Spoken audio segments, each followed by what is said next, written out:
Here, let's see you guys in there. What the heck?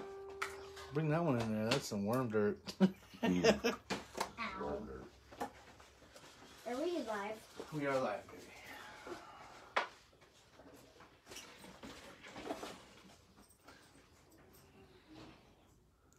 Where the heck is that?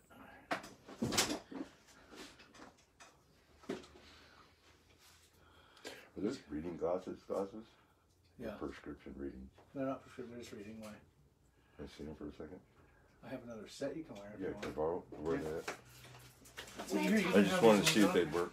I forgot mine. It's So my, you see little stuff? That's what I use them for. They're only one power though. it's my little fridge. Rich, it's my little fridge. Yeah, it makes it with it. There you My go. fridge. And when the reading glasses are only 99 cents, you buy more than one. Can anybody see me? No, you're good. Because of my dress. Oh, is it gonna work? Yeah. Okay, I'll keep. Do you want the old man glasses or the old man glasses? The old man glasses. The way you look at it, you're an old man when you wear glasses. Shoot, You know what though? I can see the next Tuesday with these. No, you can't. So. Not true. All right, we got some people on there. You can see in the next 5 minutes. What's up, Brandon? Orc Mamba. Think we got a bet or something in the brewing, don't we? For what? With Mamba. Here you go. Who's that? Brandon and Orc Mamba NPRC and Brandon Small. We'll let a couple more people hop up on here. Daniel Judds watching. I am. Here you go. Should have about 75% on that battery. What? I have an empty. Can you sit that over there? It's called a dead soldier. There you go. Yes, sir. Did it go in all the way? You can use that. Keep saying your hellos while people are getting on there. Okay. Kevin and Chris Bedelia and Casey. We're going to build a car tonight, guys. So have your buddies watch party this. It's going to be a long show. I think I can put this whole thing together ready for wheels and electronics in about an hour and a half. And a lot of people say, well, you say you have so much time in a new build. If it only takes you an hour and a half and 2 hours to build it, you got to remember, I've done already some prep work that I'll explain, but it doesn't need to be seen. And this is only 1/3 of it is assembling the car. 2/3 of it is putting all the electronics in and wiring them just right, getting everything set to the radio and programming the ESC and dropping a tune in and getting the servo all situated. And then you have actual lifetime chassis tuning. Go out and making sure the car works, which is not what we're going to hone in on tonight. We're only going to do the first third, which is building the car.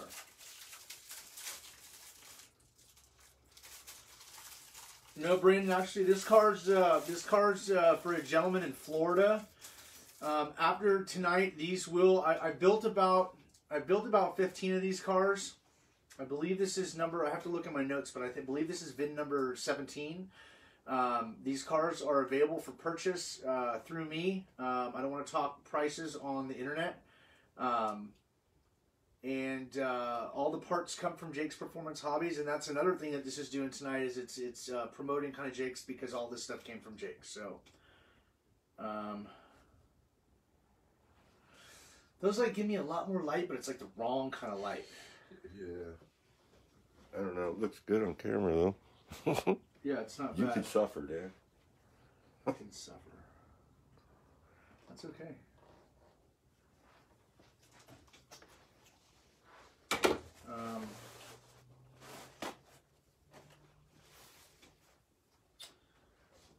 let's see here. Yeah, so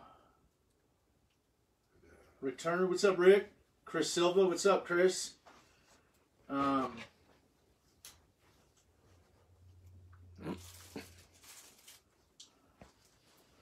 this car is for a gentleman named Casey. This kind of does two things, good for me and good for him. He gets to watch his car get built on live, and I get the car done, or at least part of it.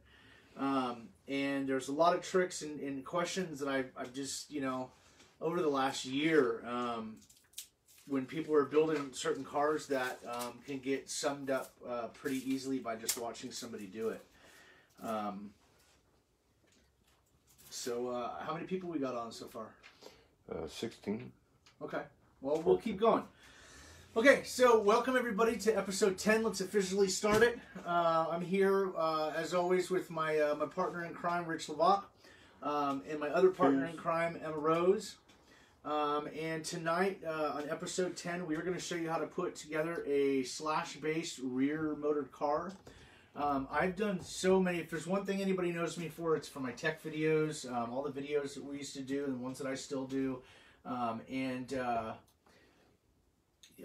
Bill down in Desert Hobbies down in Arizona, and Mark Vine, they did a show about a week ago, and I was like, you know what? I've been piecing together the cars and videos for so long. Let's just prep a couple things and throw one of these together and show people you know, some of the do's and don'ts and things you have to modify and things that you know, fit together and stuff like that. So without further ado, let me get on with my shout outs. I got my cheat sheet here.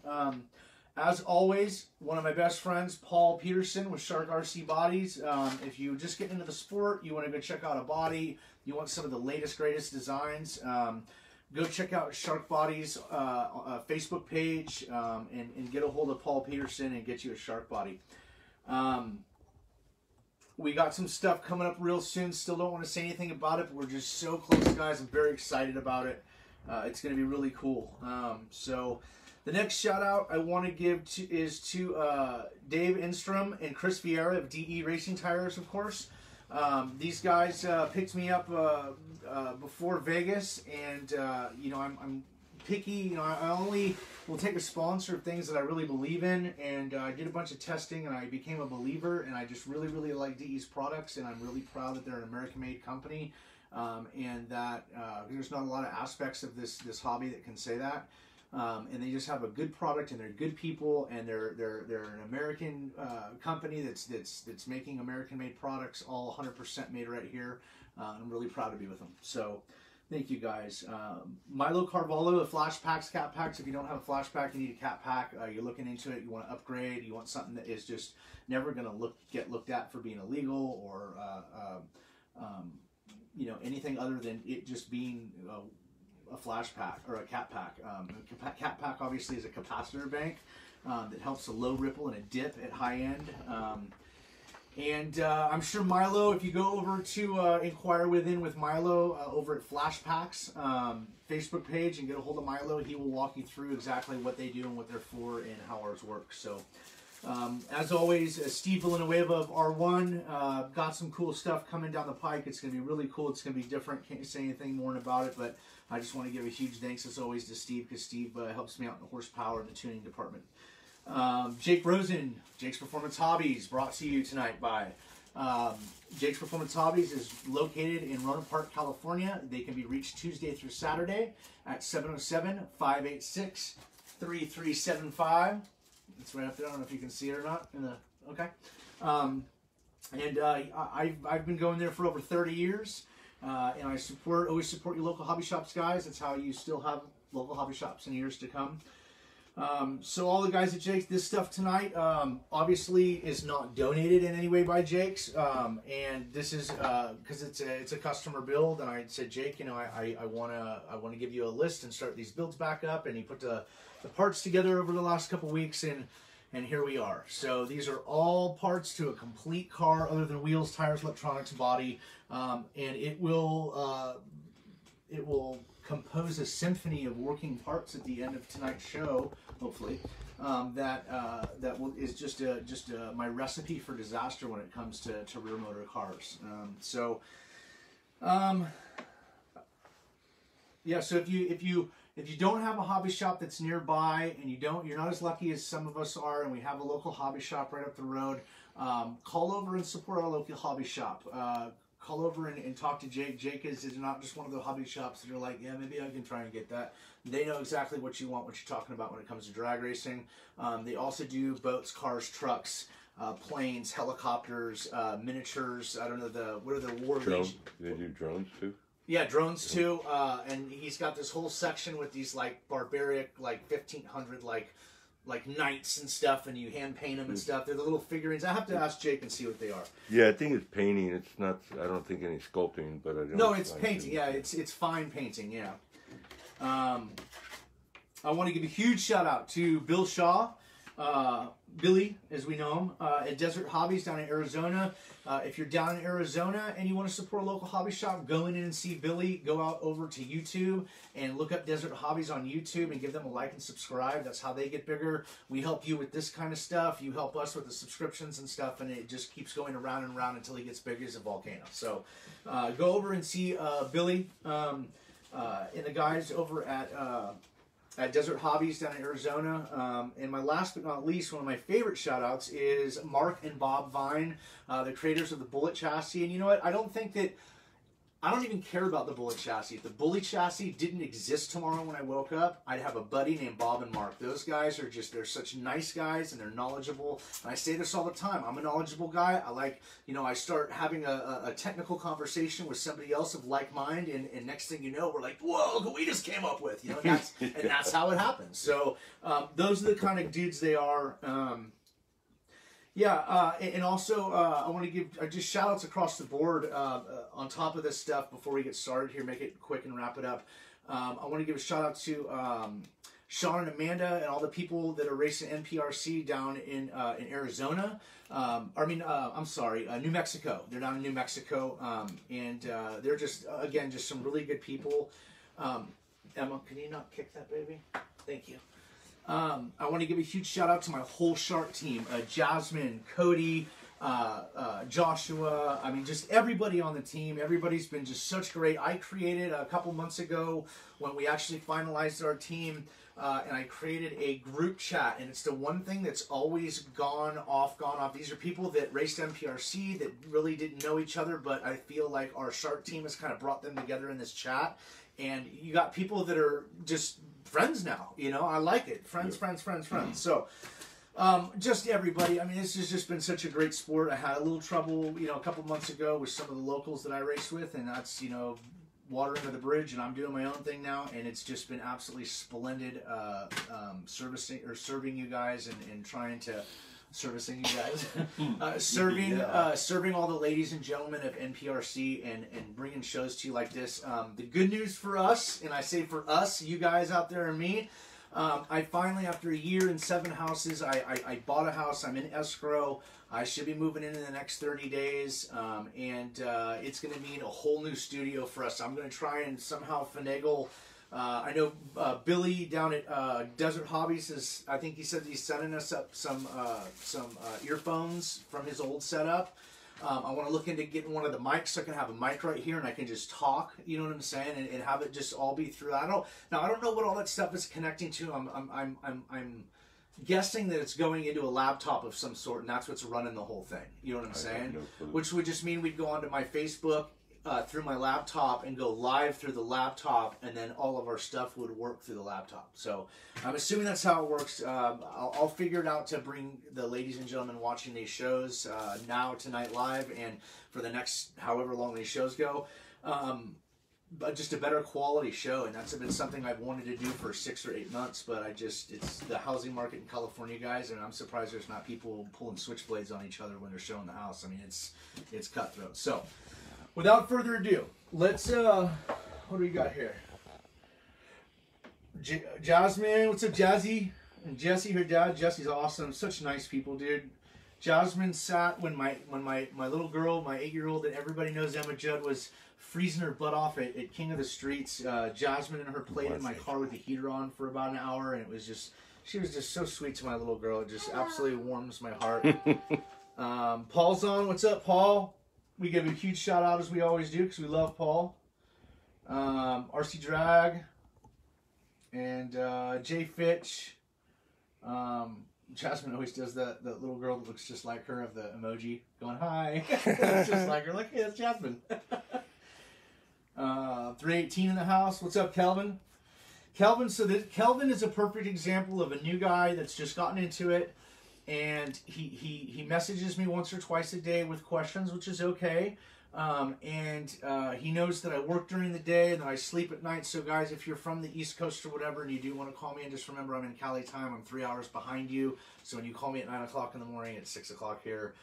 So other than that, I answer all his questions, and I believe his build is coming along, but I think that there's going to be one or two or maybe more things. If I can get, just like the very first show, if I can get Kelvin to see one thing in his build right now that makes more sense to him by watching this video tonight, then I succeeded. So we're going to build a car, Rich. You want to build a car? Yeah. Okay. Jasmine said Cody and Josh won at her event. I know. I watched it right before we started the show. I watched it on Facebook. They posted it, yeah. Yeah, I didn't see it. Which was yet. Awesome. Congratulations to Cody and Josh. My teammate, one of my favorite teammates, telling me that the other two of my favorite teammates showed up at their event and they all won and had fun, and it's just awesome, dude. You know what I'm saying? Thumbs up. I like it that there's more people that are like, hey, dude, I thought I had you, dude, but you beat me, dude. Good job. You know what I'm saying? I'm glad that there's so much more of that than the opposite in this sport, you know? Because I've been into real racing for years, man, and there's some people that get real butthurt over stuff. So, I love my Shark team is just amazing. I have been the team manager for a couple months now, and I just have just a great collaboration of people that make up the family and of the Misfits through Paul. Paul working his butt off. He's getting caught up. Stuff's getting better. The designs are, starting to be almost finished, and it just everything's just coming along. So this is going to be a long show. We need to get into this. So as you can see here, I have pretty much the front end of the car. I have some of the heavier components through the middle, and then I have a lot of stuff, or all the stuff for the rear of the car. Now, I'm still waiting on some little odds and ends. Like I have the front wheel hexes for the front. I've always used these. I've never needed more. They snap on. They don't slide off. They don't need to be crimped on. And they're just the stock Traxxas design. And I like when they go pop and they're on there. I've never broken one. I've never stripped one, which is saying a lot because, I mean, I got cars that pull some pretty tall horsepower. So, I just on a Traxxas build, all of our stuff's got them. My blue and black car's got them. Emma's car's got them. As you look, you can see them right here, the black plastic ones. But that's what I'm getting at. I have the gray ones for the front. I don't have the black ones for the back. So, could I go online and find them? Yes, but this gentleman's not in a hurry, and I want to build it with all my local hobby shop parts. So when Jake gets them in, they'll get put on the car. But we have almost everything we need here. We got the hardware. We got tools that we're going to need to mod some stuff. I got a cutoff wheel, or a death wheel as welders we like to call it. We got some shock fluids. We got our diff fluid that we're going to be opening the tranny and doing. We got some shims. We got just an assortment of shims, all in blue because this car is going to be blue. The guy likes blue, so we're going to make it blue. The only thing I don't like about the Pro Line tranny, the new one, well, the case kind of sucks, but anyway. I broke my first case, by the way, and I will say, like I've been telling people that have been, the people out there that bash Pro Line trannies and go, oh, but the cases break. I have had 15 Pro Lines in the last 4 years. I've never broken a case. And you know what I did when I broke my first case the other night? The car got out of control. I didn't get out of it like I always do, and it hit my neighbor's parked car doing 50 and popped the body inside out and everything. And the car was all still in one piece, but after that launch, after I popped the body back out, the car was kind of funny, and I was like, what? So I went in and, yep, I broke the case. So, these trannies are indestructible unless you hit a curb or a 2x4 or a a tree stump sticking up, or a parked car wheel, or you know, they have a tendency to break. They're only plastic. So That's what broke mine. let's get into this. So the first thing we're gonna do, a lot of people like to use mats and these fancy, and I love like Cal RC makes them, and One Up Racing makes them and stuff. I personally, I'm an old school towel builder. I like to build stuff on a towel. I don't like my stuff to roll around. I like to make piles of stuff, and so we'll go on from there. So let's start by taking all the hardware to the front off. And then we'll keep the plastics, which is what we're going to start with when it comes to the front. That can go in hardware. This will go with plastics. This can go with hardware. Let me get this off of here. This is all rear assembly.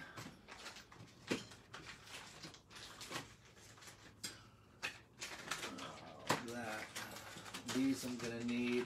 Okay. So the first thing I'm just going to tell you guys before I put them aside is these shocks have already been pre-assembled by me. Remember when you first, these are just the Traxxas Ultra Shocks. Why? Because they're light, they're cheap when you break them, and they work great. Do I use them on all my cars? No, I don't. I have them on Emma's car. I have them on the front of my blue and black car. Obviously, my Corleone has low C shocks. Basically, what I've done here is you open the package, and you always make sure that the seal, the end of the body, right there, the black end, is tight. You want to tighten that up. Then once you do that, basically I fill the rears.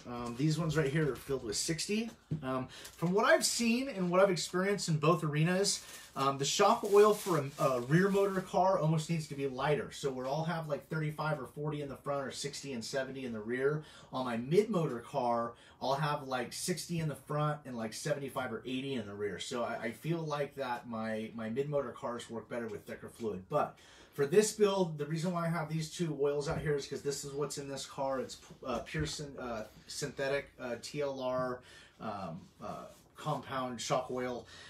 In the rears, basically what I've done is make sure they're tight and double check everything.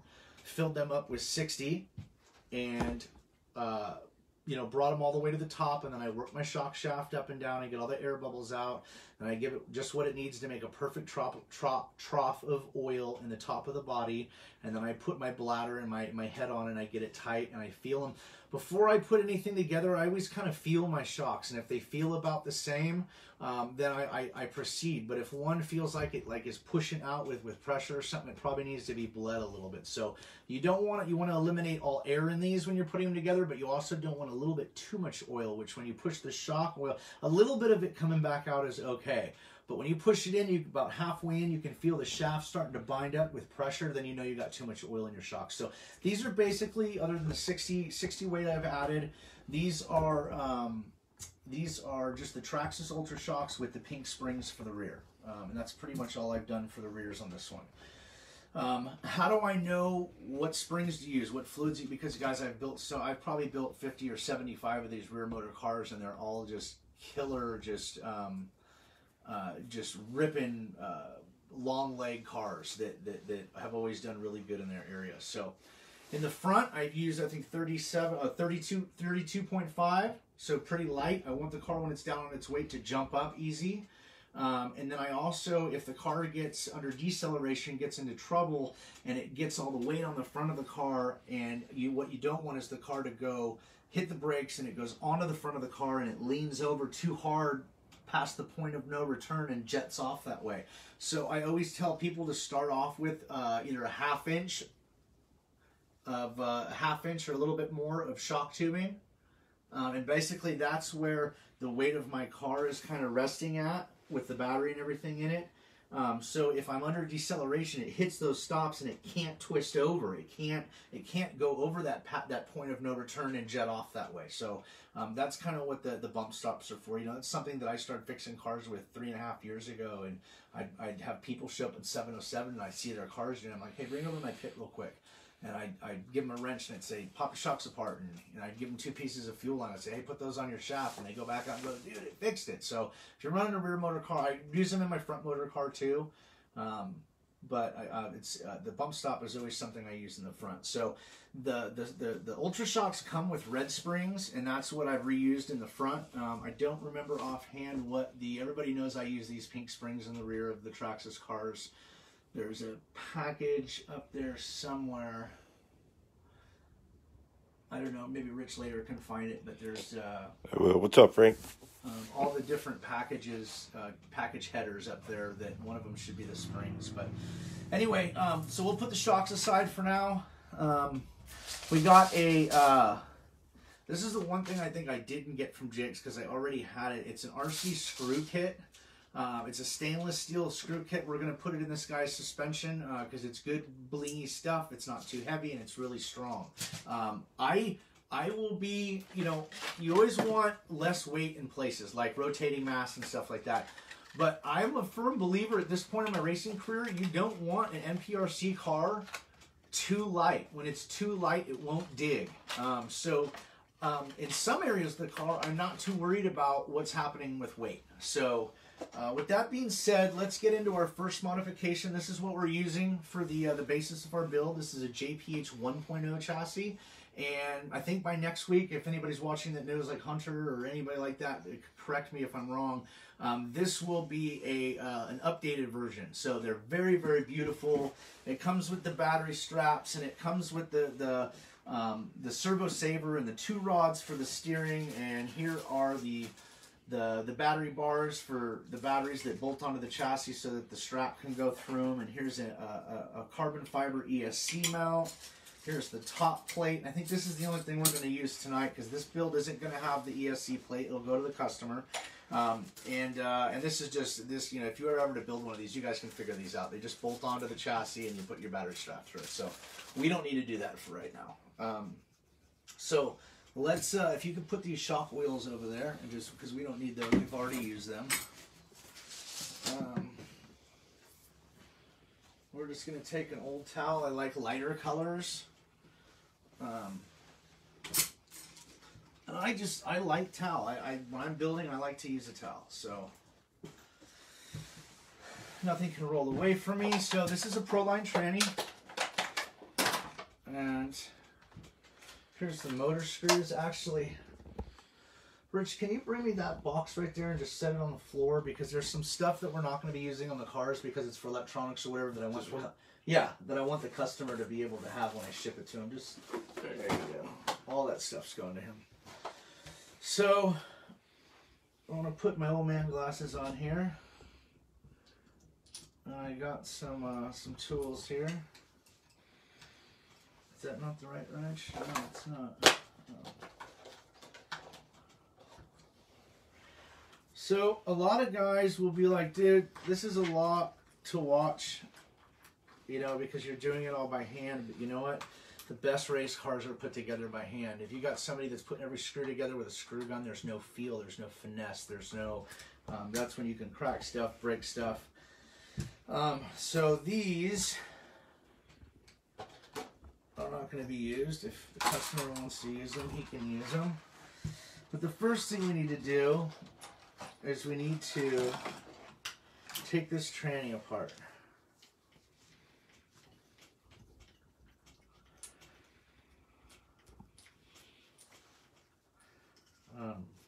Maybe I ought to pop a... Oh, right in the top of that big race box right there, there's a black and red handle towards the back. Allen wrench. It's a black handle with a little red tip on the end of it. Yeah, and if we can take that out of there and give me my drill, I can at least buzz some of these apart. But putting it back together, it'll all be by hand. Because this is just going to take forever. So, now this transmission has a lot of different funky screws, and you want to remember where they go. So, if you just lay the transmission like it would in the car, facing away from you, like you're sitting in it, we just kind of lay the screws out the way they're going to go. So, now we'll start with these guys.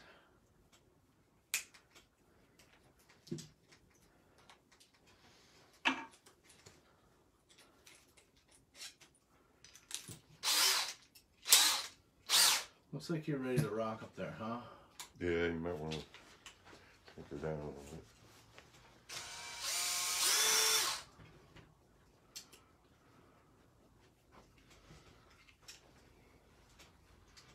That thing is stuck in there. There we go.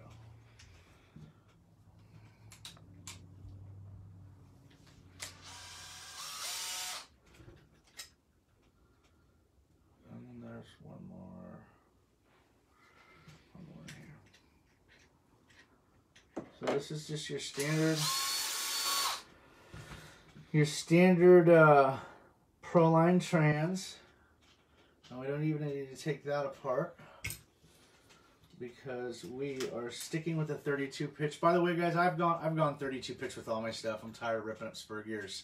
R1 has got so much power running through my cars right now that it just can't handle 48 pitch anymore, you know. And I have like newer guys chime in and go, "Hey, your shirt's meshed right," and I'm like,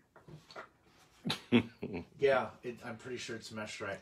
Well, have you tried the so-and-so pinions or the this or that? And I get there trying to help me, but it's like, dude, I wouldn't be putting a post up like this that I went to 32 pitch if I had not tried everything. I've tried all 17 different brand and manufacturer pinions. I've tried tight mesh. I've tried loose mesh. I've tried 6 different manufacturers of spur gears. I've tried, you know, nothing will, it just doesn't matter.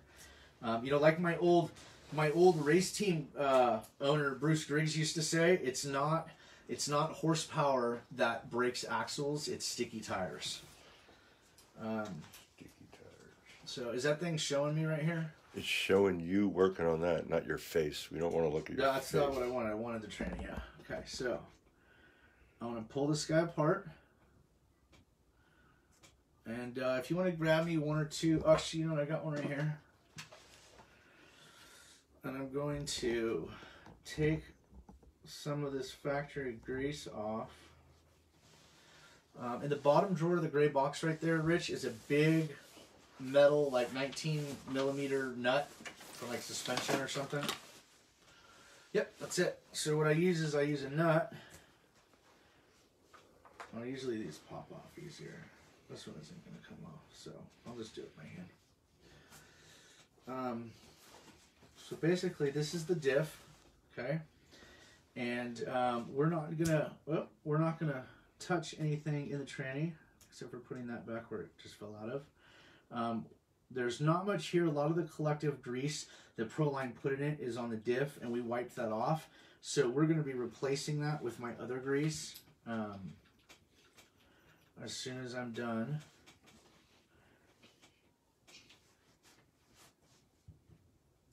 We're going to prep this guy's tranny so that we can continue on with the build. And I know there's a couple guys out there be watching the questions. Casey wants to know what the spur tooth count is on the Proline. The Proline's a 56 tooth, which is what I've found is just about perfect. It's about the size of my 81 or 83 tooth spurs in 48 pitch. I will tell you right now, if you're doing this to a low-C car, and I think I ended up using the 56 with like a 14, but I wanted to make room for a 15, so I put the 15 on one, and I actually had to take the motor plate off the car and Dremel out the slots for the motor to get the motor to go over further. Okay, so once we do that, we're going to pop the diff apart. Now, well, I didn't want that part to stay in there.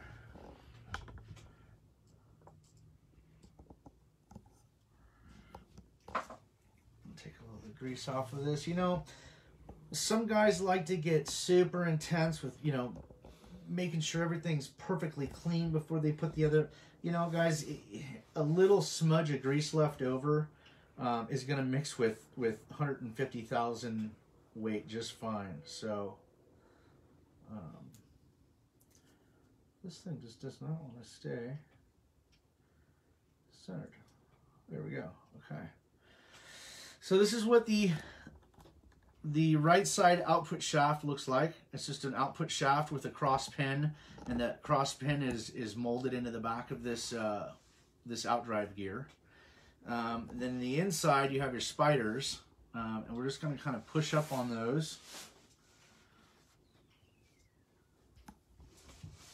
And we're just going to take that assembly out. And then I'm just going to kind of just take some of that grease off of there because we don't need all that stuff. We're not going to be using grease.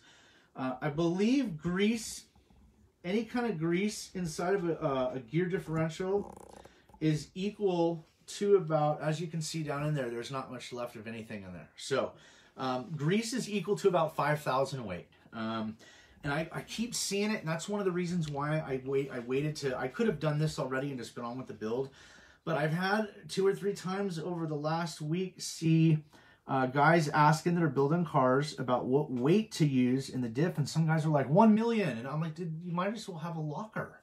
These cars need that one-legger still. You just want to slow it down like a posi.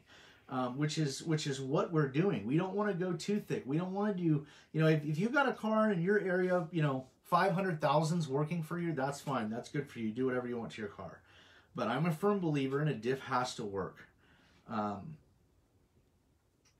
So what I'm doing now is I'm just cleaning the individual parts. I have 80,000 in mine right now because you can't get anything higher than that anywhere. Yeah, the Wooflu's got everything backed up right now. So this is really important, okay? I'm getting ready to put this back in. If you look really closely, there's, you know, let me clean it out a little better. If you stay in the shot right there instead of over that rag, like move the rag over here. Okay. The light's perfect. There is a little tiny notch cut in this pin. And what that is that notch faces up, and the pin that crosses it comes down over it, and the 2 notches match. And that way it moves everything closer together. So you got to make sure that those are back together before you finish it up and put the end cap back on, or the diff will never fit right. So I'm going to put this in there. Oh, not like that. Okay.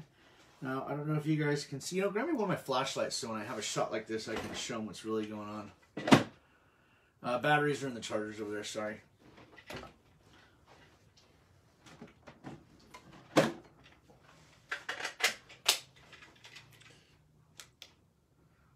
Flew. Okay. Yeah, actually, the light hurts it.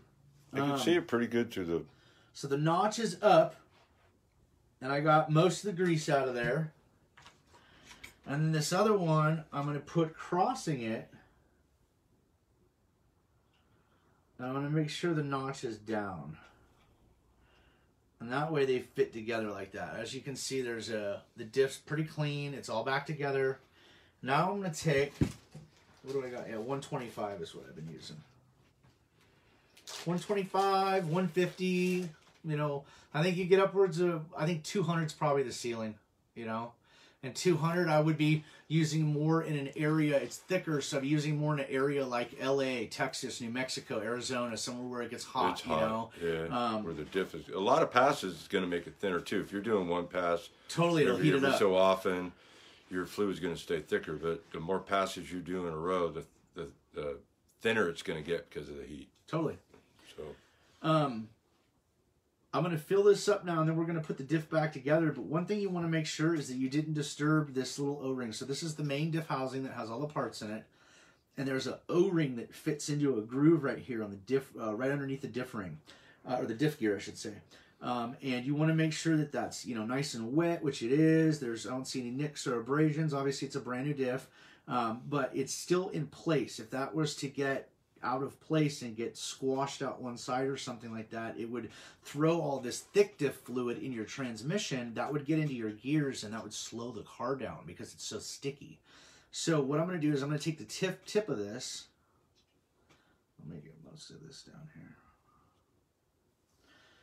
And I'm going to fill all 4 corners where the gears aren't at up. is that 125? This is 125. So now that I've filled all 4 corners up, I'm going to give it just like a birthday cake. One more last little bit on the top. As you can see, she's filled with 125. These 4 grooves go into the same bore openings that have the pins in them to keep them in place. Why am I totally missing this? Boom. So we're going to put our screws back in.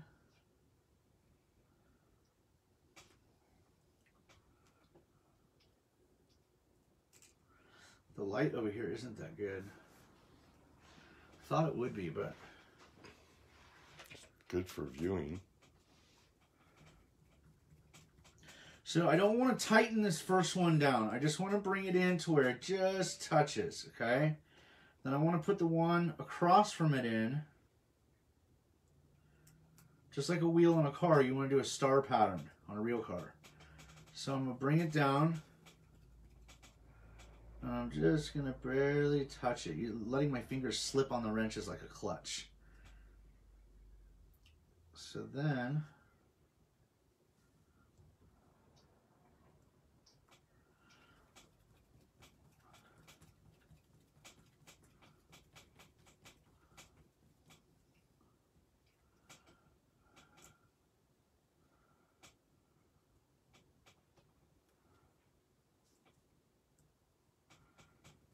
And now that I have all four down, I know if I start tightening one, it can't yank the other side up away from the O-ring. So I'm going to give this one a little snug. Then I'm going to go back to the one that's on the other side of it and give it a little snug. And then the second one I did, give it a little snug. Back to the first one, give it a little snug. So what did I do is I went in and brought them in just barely touching. Boom, boom, boom, boom. So 1, 2, 3, 4, always across from each other. Then when I did my torque sequence, I did just backwards. I went 4, 3, 2, 1. So now I'm going to start in the same area again and then go across. And just give them just a little bit more. You don't want to over torque these. Okay, so that's pretty good. Now I always put a wrench in here and just kind of feel the diff, work all that fluid in. Man, it's nice and smooth. I know all the parts went back in. I know it's sealed. It's ready to go back together. So, if you would be so kind as to put one of those rubber gloves on. Where they at?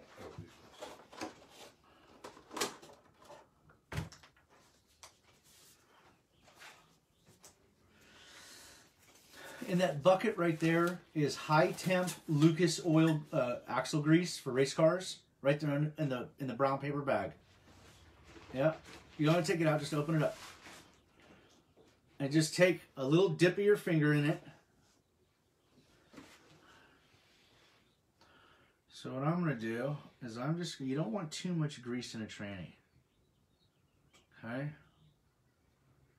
and I'm just going to put it in the gears. Okay. When I remove that factory grease. Could you take this whole thing apart and completely, brake clean it all and this and that? Yeah, but man, you got to watch out what chemicals you use on these plastics. Because, you don't know it and it goes back together fine. Next thing you know, you grenade something that normally would have had a higher tensile strength had you not introduced some kind of... chemical. Yeah, so what I'm going to do is I'm going to put that back in the transmission. Now we got an upgraded diff. That has the thicker oil in it. We have a better grease in it that's going to be, it actually has a chemical agent that bonds to the steel inside the gears, just like it would inside of inside of the rear end or inside of a bearing, and it creates a molecular coating to the steel and actually reduces the friction in it. So, and I just will put this back on. You can 86 that guy right there. Thank you, sir. You're welcome. How you doing there, Emma Dilemma? Good. I'm gonna get my tablet. Okay, we got one more little tech thing to do of prep parts. Daddy, this is for art. Watching stuff, and my tablet's for Carly. Okay. Whatever you need, kid. Hey Frank, if you want to know why you do a star pattern, you're going to have to watch to the end and then start it back over and listen to what he said. Always do a star pattern. Unless you're doing like an intake manifold or an exhaust manifold Well, even with an intake manifold, you're doing a still star doing pattern. You're still doing cross. The only time I'll do any other pattern is when I do a center out, like boom, boom, boom, boom, boom, boom, boom, boom. From the center out is like an exhaust manifold, something I'm trying to lay flat against something. To answer your question, Frank, the reason why he did it is to ensure that the O-ring seal stays seated and the plate, Correct. the part of the diff, stays down.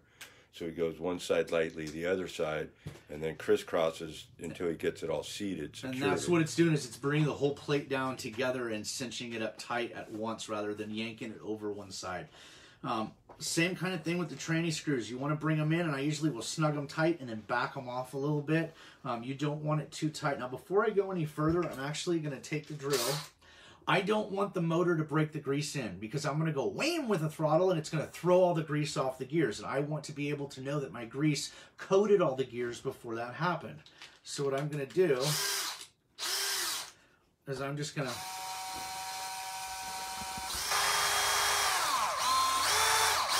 go in reverse.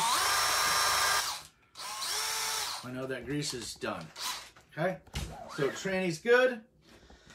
Let's put it back together. Good job, Daddy. Thank you, baby. I did Emma's just like this a couple weeks ago. Really? You put it on show? No, not on the show, but I had to do the same thing to your car. Is this like kind of like my car? It's just like your car. What color shock towers are you using? What color are you making it? For this car? Yeah, black. They're blue.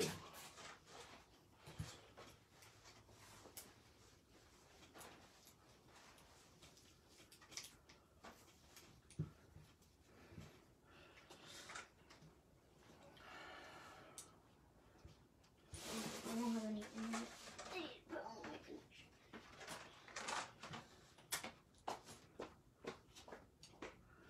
Well, that ain't right.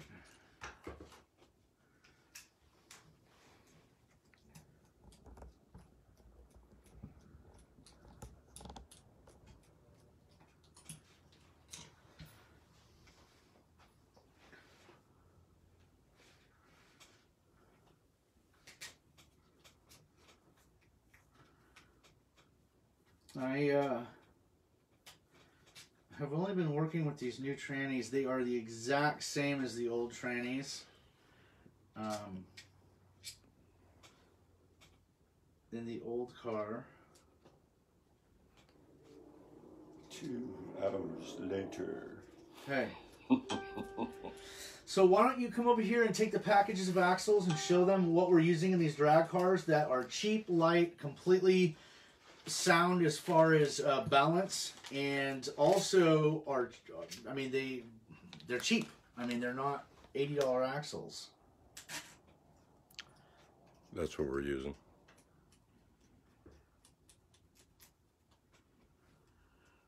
Yeah, so what we're going to do is we're going to cut down and deburr those.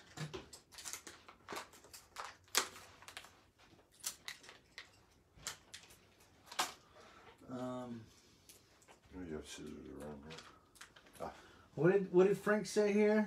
Did Judd?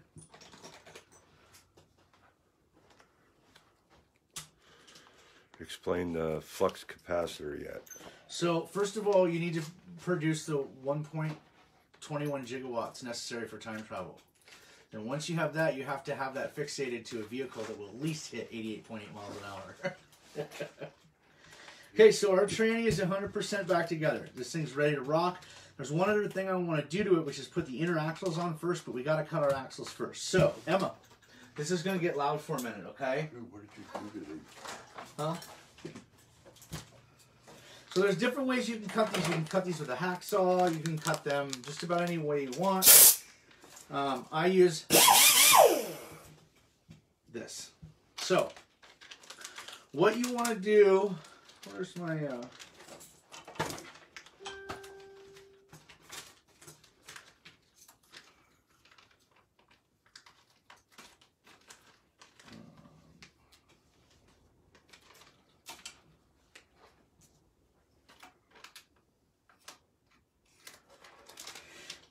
So I'm out of the money.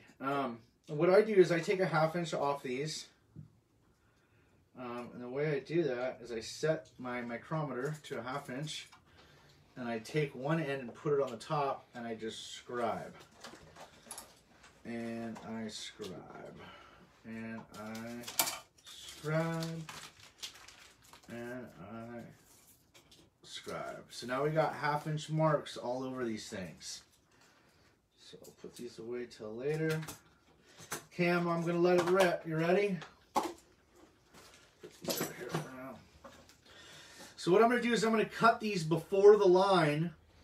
Not before the line this way, because this is still the good part, but on the outside, the part that I'm cutting off, I'm going to cut away from the line so that when I'm done and it's off a little bit, I have some material there still to true it up and make it nice and flat while bringing it to the desired the length that we want to do. Now, the reason why we want to do this is because these are made for a rustler or a slash, and these are the X-Duty axles that are thicker. I mean, I remember when I started this 4 years ago, I had stock Traxxas, you know, and I first finally got my castle system working well, and I launched it and went pop, and I was like, what was that? And it was the axle, and then pop, and I knew that I needed something better, so I went to like a aftermarket axle that, I don't know, weighed a ton. It was like an Energy or something. I tried MIP, and it was like...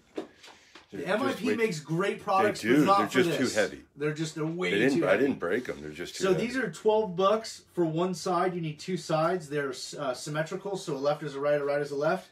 And these things are X-Duty Rustler rear axles, and I haven't broken one yet. And because they're plastic, the pins never really wear out in them. I mean, I have a car here with them that's had them in there for 2 years, so it doesn't hurt them. So let's cut these.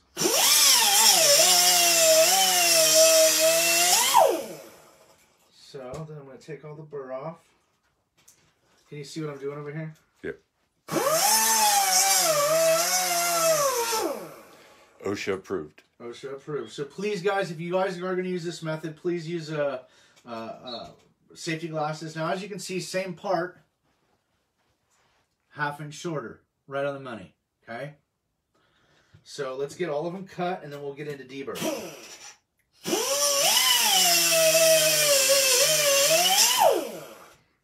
Ooh, that was a hot little piece on my skin. Now, what I'm doing with this is I'm just trimming because I don't have some kind of fixture or jig to cut them at a perfect 90-degree angle. Mine they're off a little bit, so I'm just trying to trim them up a little bit. And the reason why you want to do that is because we're narrowing the rear end of this car with the banded arms. So it's a slash setup. It's got banded arms in the rear, which means everything else that's connected out to the outside of the suspension assembly, i.e. the axle assembly like we're doing now, and the camber link is going to be shortened, and everything else to make the rear end narrower. So,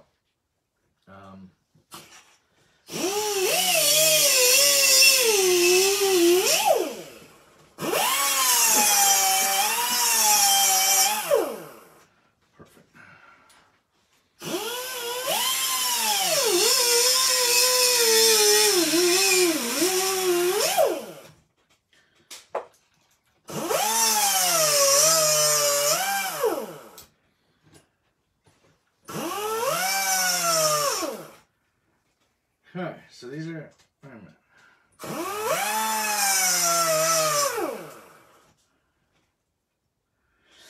Okay, so once I've done that, I'm going to take my little X-Acto knife here, and I'm going to go around the inside, and I'm just going to go over both ways on each surface and just kind of put a little chamfer in each one, and that's going to deburr them. These ones, I just kind of scoot the razor blade back and forth in the groove. I deburr with my fingernail, that's the male. And you put these together, and they're perfect.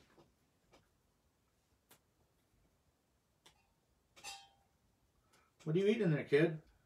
No, I'm just looking at these pictures. He's done cutting. Yeah, I'm done cutting, baby. Okay. Let's deburr the inside of this one.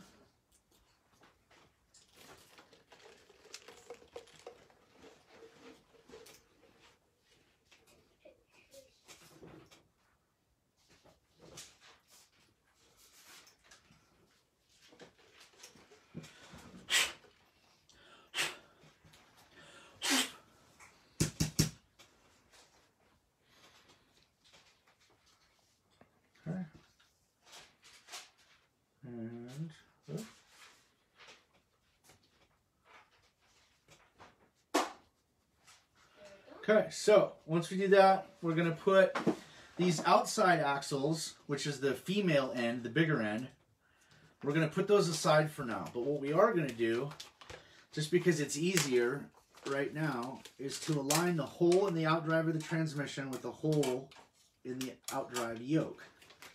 Then we're going to take our pin that keeps all that captured, and we're going to, sometimes you got to wiggle them around a little bit to get them started.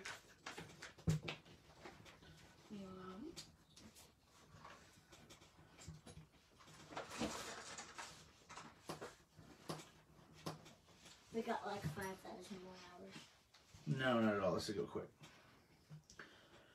Then we're going to align the other one with the other hole and put the pin in it.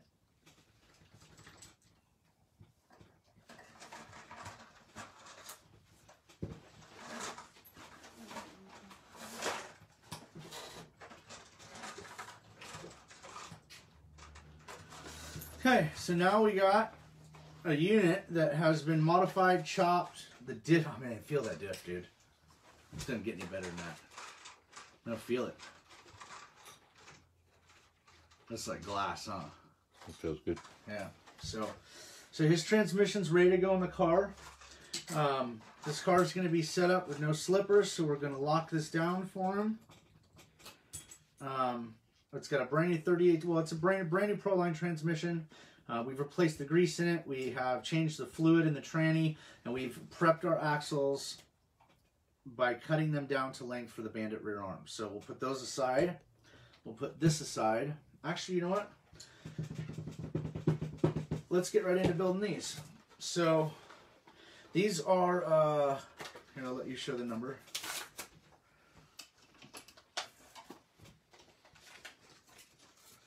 $3650s? Is that what they are? 3652A. And this is the rear Traxxas aluminum billet rear bearing carriers, and I like these better than the Traxxas or the RPM because all of those have a lot of twist in them, where I don't want twist in these 2 points. So these are completely solid. We're going to put these guys in, just the inners. Oh, we can do the outers too.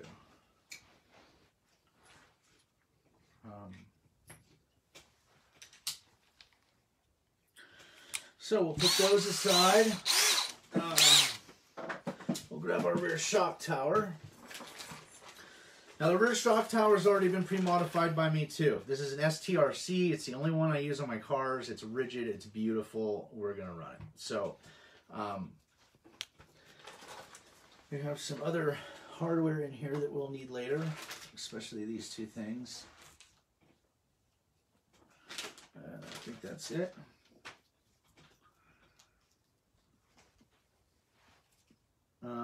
So let's get the transmission back over here when you get a second. So when you put one of these together, you want to realize that the 2 holes in the front of the transmission and the 2 holes on whatever Traxxas chassis you're using, there are different lengths in between the 2 holes. So I believe so the rear ones have a shorter distance than the 2 front ones. So when you put the STRC together, you want to make sure that you do that, because this dog bone right here on the bottom that bolts to it, if you notice, these 2 holes are closer together than these 2 holes. So these 2 holes are in the front of the tower, and I know it's the front of the tower because it says STRC. And what I've done for later so that we can add triangulation bars that a lot of guys see from here out to the wheelie bar mount on top of the wheelie bar, is we have pre-drilled some holes. And we've done those through the outside right here. And we've done that at,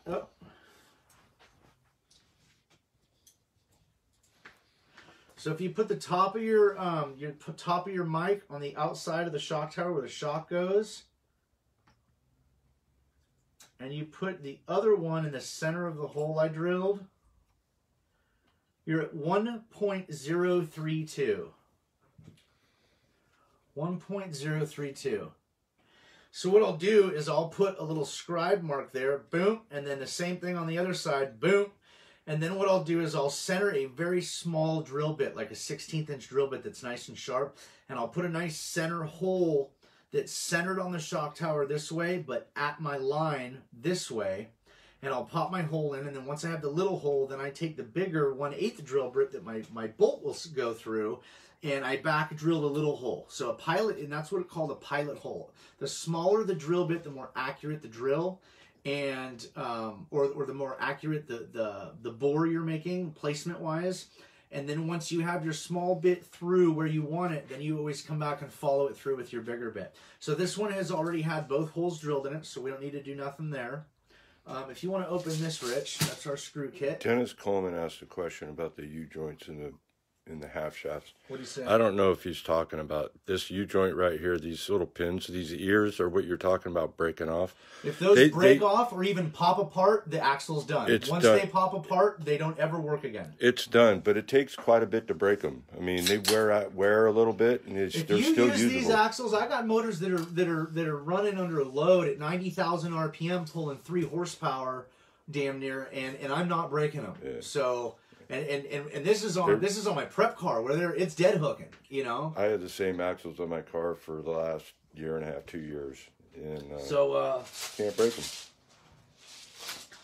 Let's open up this stainless steel RC screw kit.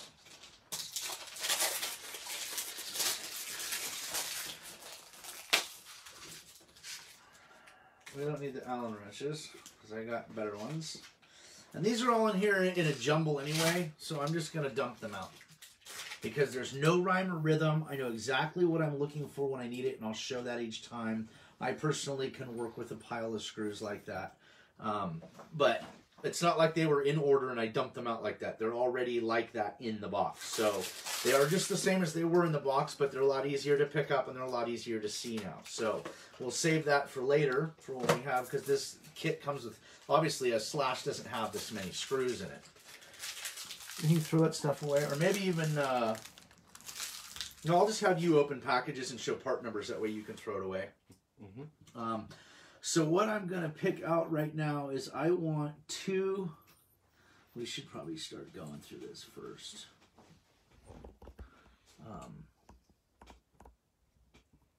You can bring them closer to you, Dan. It'll be better in the shot.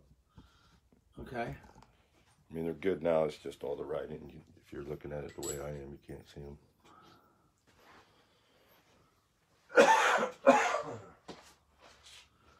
Yeah, these are just... Yeah, I wish they'd go through the trouble of packaging them in a better way, but it's a really good screw kit. It's about 25 bucks. So it is what it is. So anyway... We're going to start with 2 button heads that are, hold on, let's go to millimeters, because this is a metric screw. And these are, wait, is this still on inches? There we go.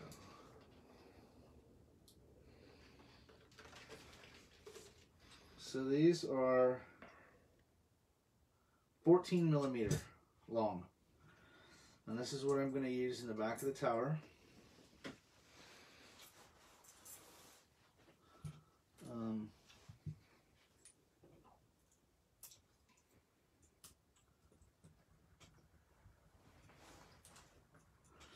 You know, let me see the Jake's chassis real quick, because I can't remember if it needed spacers under these real quick. No, see, Jake's just got it. He's just got it nailed, dude. It doesn't need any crazy spacer work. It just goes together. Okay. So, let's finish putting these guys in.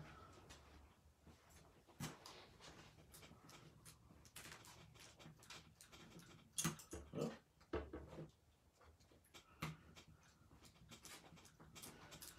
Yeah, I remember when I first put my first Slash car together like 4 years ago.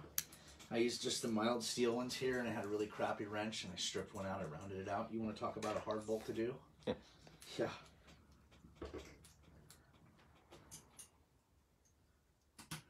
So these two screws in the front of the trans or behind the rear shock tower can go ahead and get tightened down. And remember, people, they don't need to be that tight. No, you don't have to wrench on them. You're going to be going over your car all the time anyway, so. I have to say I'd probably putting about 12 Newton meters on each head, which is probably about 6 foot-pounds. Is that what your wrist is clicked at? Yeah, that's what my wrist is clicked at. So, I need to put on my two. These are these got to get changed though. One of my boxes or one of my drawers has one of the two middle drawers has the tie rod ends in it over to the right. So the tie rod ends. I need the two short Traxxas ones. Is this the only drawer that has them?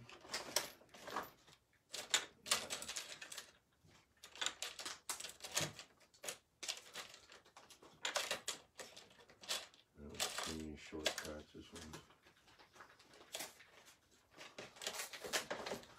No, there's one drawer that just has all rod ends, just like 100 rod ends.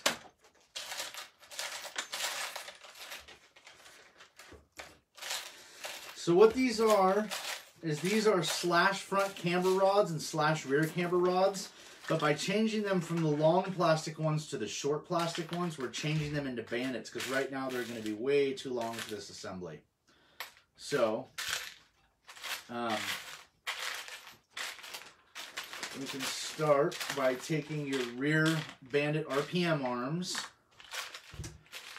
and we are going to put these on the transmission. Is that one of them? No.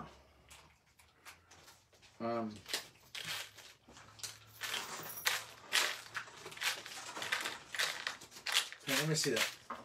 I don't think this is the one. No, it's not. Wrong drawer here. Okay, so what I meant by short is, as you can see, the one on the tie rod is long and the one in my finger is short. So we need 4 of these. So there's 1, 2, 3, 4. Those are 4s, yeah. Okay. Here's this one back. And then if Of course I do. it doesn't matter. It doesn't matter. They fit where they fit. Okay. Then if you take this tie rod and go in the upper left-hand side of the top drawer, and find me a tie rod wrench for those. So you want to lengthen up which kingpin to use. That's the one that goes here. Now, well, I don't know how this one's going to turn out here in a second, but when I was building Emma's car with the Proline trans and the RPM arms, I actually had to shave the arm down a little bit because it was too tight. Yeah, you see how tight that is? Well, look what that's doing. It's causing a bind. So I'm going to have to shave this down a little bit. I don't know what it is about the RPM arms. Do it a little bit at a time. Now, sometimes with other parts, you'll have too much of a gap and you'll have it slot back and forth. And that way you want to, when you have that problem, you want to put shims in there. You want to try and get no movement front and back out of a kingpin, but still be able to move nice and freely without any resistance. And as you can see, this one's still too tight.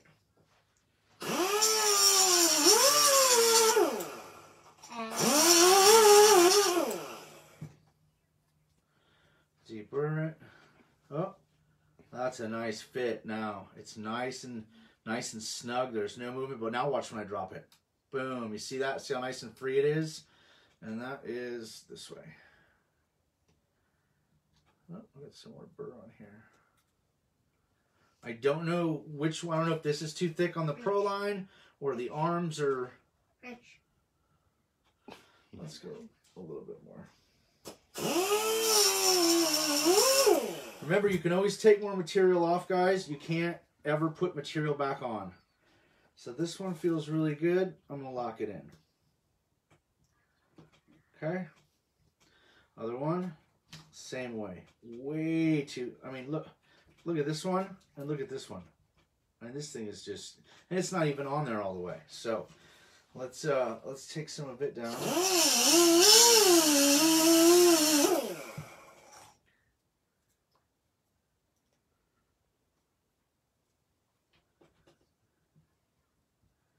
That feels pretty good.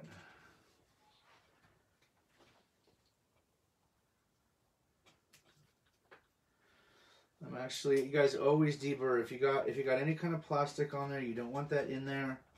Always, oh, that just fits freaking perfect. I almost said the refrigerator front door word.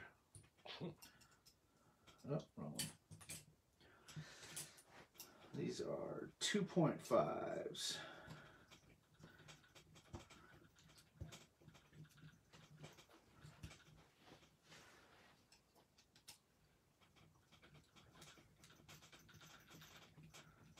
So I always put these in tight and then back them off a little bit.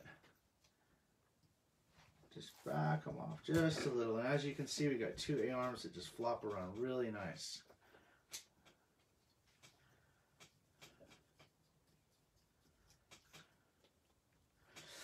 Okay, so once we got that assembly, we are going to move over to putting these rod ends together. So I have a red one here. I'm going to hold it. And what I'm doing is I'm taking the two Traxxas ones and I'm removing them because they're long, and what I want for the Bandit rear end is going to be the short one.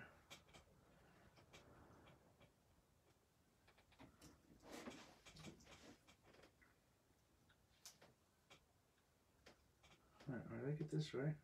Yeah. Are these not the Traxxas ones? Let me see that drawer back again. I don't think they are. These are too small, I believe. Yeah, those are 3 mils. Let me get the other drawer. The kingpins over here. They are the rounded ones, right?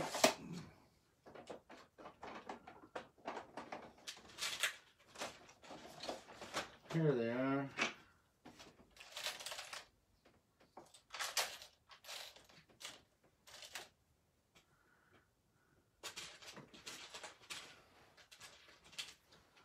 I thought I had these out already. But that was wrong.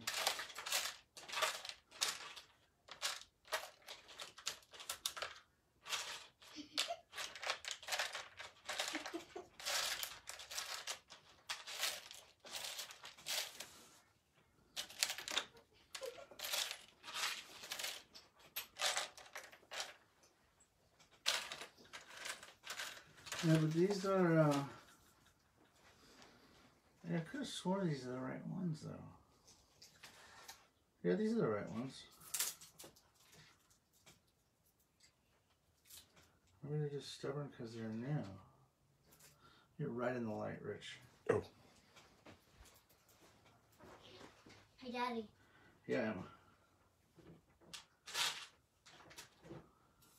Yeah.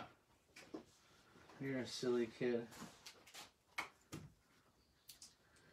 Okay, what's going on here?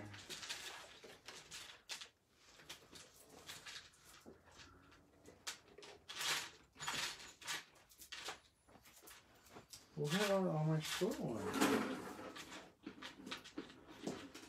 These are short, but these are too big.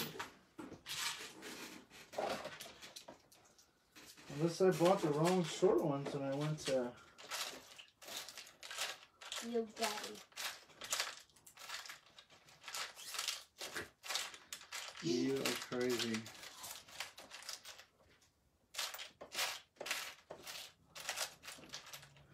Hey, these are 4mm ends. I don't know why they're not going on.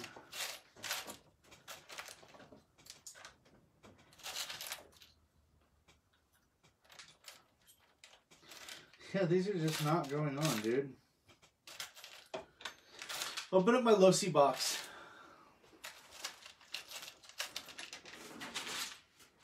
Where's it at? No.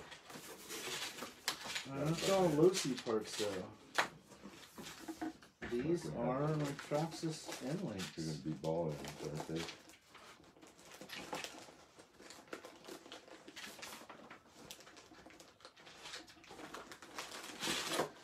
Yeah, I'm sorry for the technical difficulty. I thought I bought the right end links.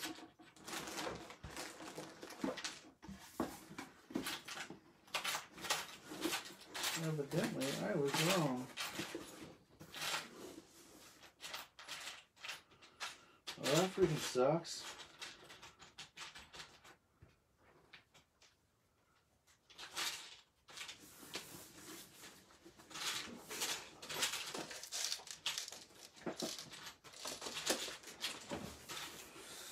Okay, let's move on. Here, take these. Yeah, I don't know what happened. Daddy, you're gonna hear some crunching. Okay.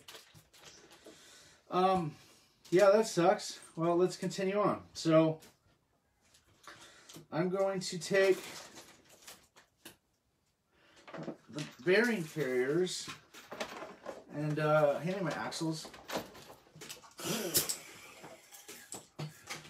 And what we're going to do with these guys is what I've used in the past Traxxas axles.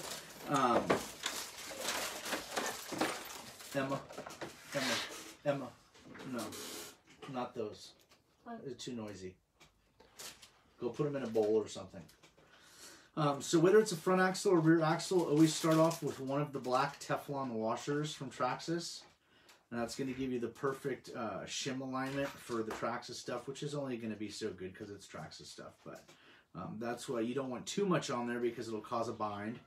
And then what I'm going to do is I'm going to take this guy and I'm going to align the axle, slide it on, and we're going to go to the bottom hole in this thing. I believe it's that kingpin, which it is.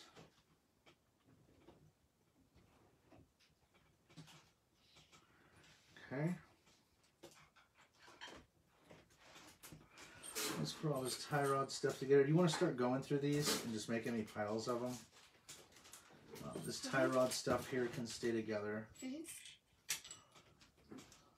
No.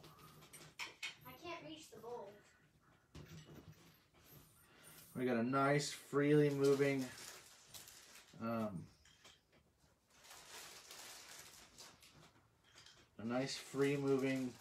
suspension system. And it might seem that I might not have enough cut off of that axle yet.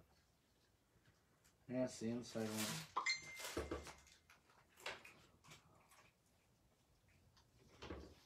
So I'm going to cut a little bit more off of that because I'm getting a bind out of it, and you don't want the bind. If you cut off too little of this, you'll notice because you'll have a bad suspension bind.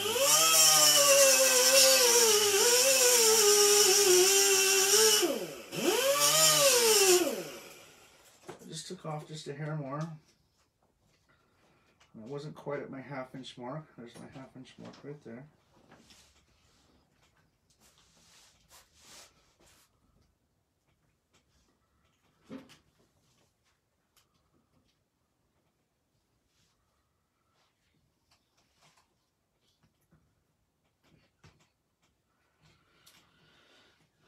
So as you can see, when I pull the axle all the way out, I can still lean the bearing hub in a little bit. So it's always going to be at 0, so that should be perfect movement right there once I get the link on. Oh, those are the ones that are too long, right?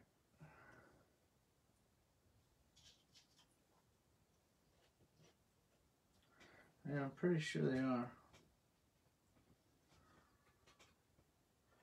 We might be able to cut these down and use them because they're just really long.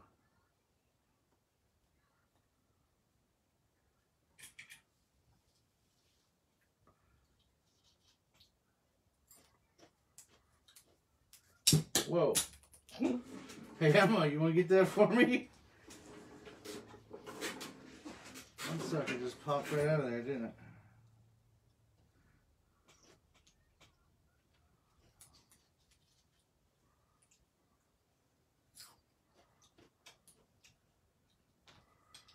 Oh, I still don't think these are short enough. No, they're just still too long. So we'll have to cut those down later. I thought I had the right ends, but I don't, which is weird because I bought those ends 100 times. We're going to put our shim on the other side, put it through the hub carrier. We're going to grab the same pin, which is that one. I got Rich here going through my screw kit that didn't come put together very well. They just kind of throw everything in the box, don't they, Rich? Looks that way.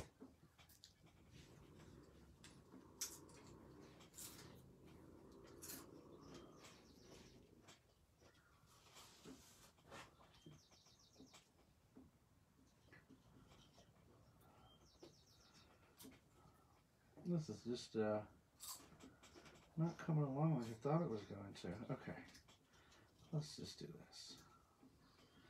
Bearing on through the hub.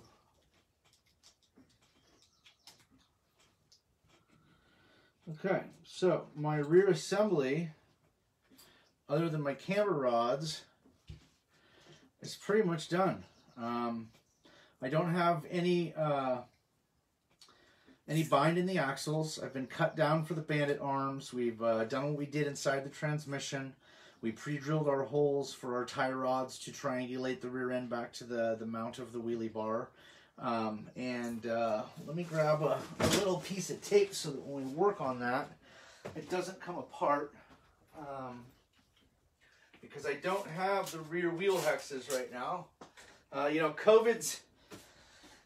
This specific customer reached out to me a week and a half ago and said, "Hey, I'm doing it. I'm pulling the trigger. I want you to build me one of your cars." I said, "Okay, but you know, with COVID, it might be a little bit, you know, longer than normal." He's like, "It's okay." So it was actually, you know, to be missing wheel hexes and, you know, whatever else it is that I was missing is not a bad thing. So what I'm doing is I'm just putting some tape on there so I don't lose my bearings, and that's my rear assembly. That's what this guy's going to be winning races with. So it's a Proline tranny. It's got the X Duty axles, RPM arms, 125K in the diff, high temp molecular coating grease in the transmission, 32 pitch gear, aluminum hubs, STRC aluminum rear tower, and that's pretty much what my formula is.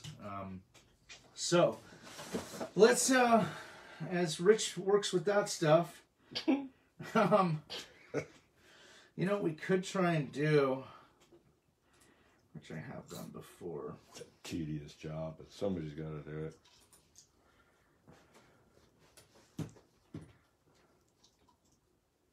Actually, make a little electric tool that is you put it right over the end of this and it spins them off. Oh yeah? I'm like, yeah. That's necessary.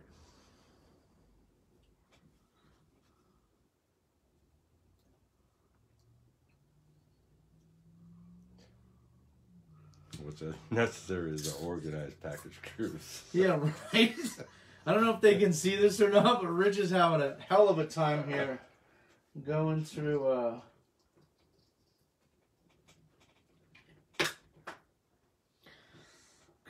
screws. What a pain in the ass, huh? Yeah.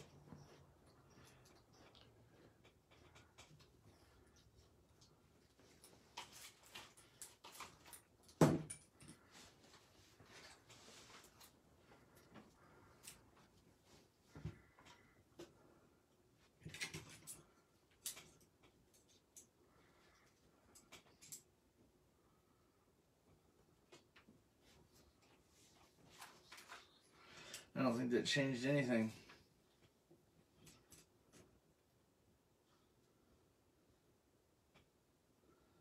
No, it didn't.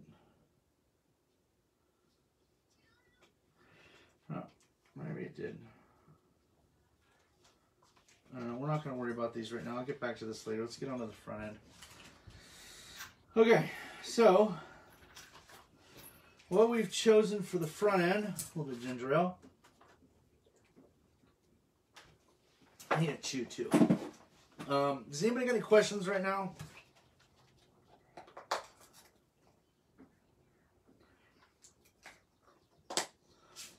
Mike's watching.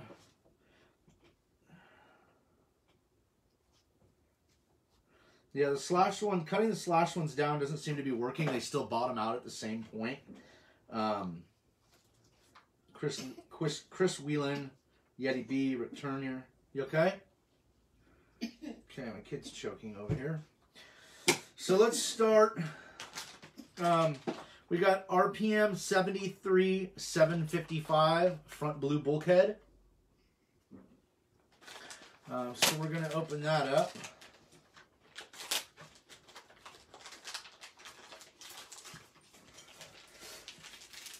We'll save his stickers for him. Emma, can you bring me that garbage can over here?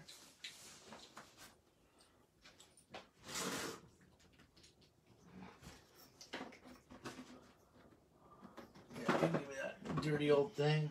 I'm excited for the new house, dude. You should be. That's right on. Yeah, I work hard for it. So, the RPM front bulkhead comes with this little plate to encapsulate the bottom. And I recommend using it. I even had a car or two that we have filled with JB weld in here to make it heavier.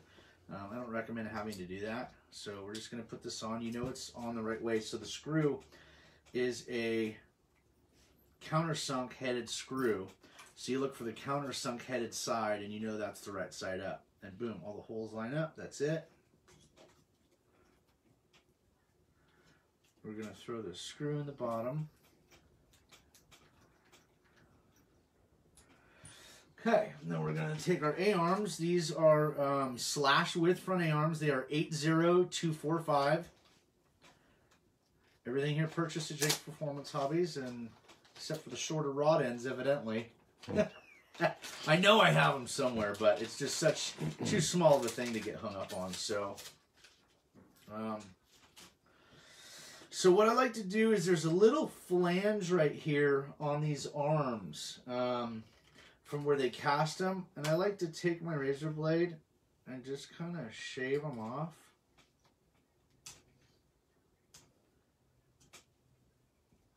Just kind of feel the arm, be one with the arm.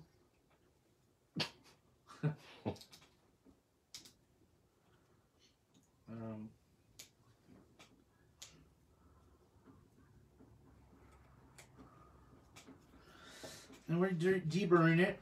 And the part of the front of the car, or the part of the bulkhead that's the front of the car, is the part with the kick up, I think. No, wait.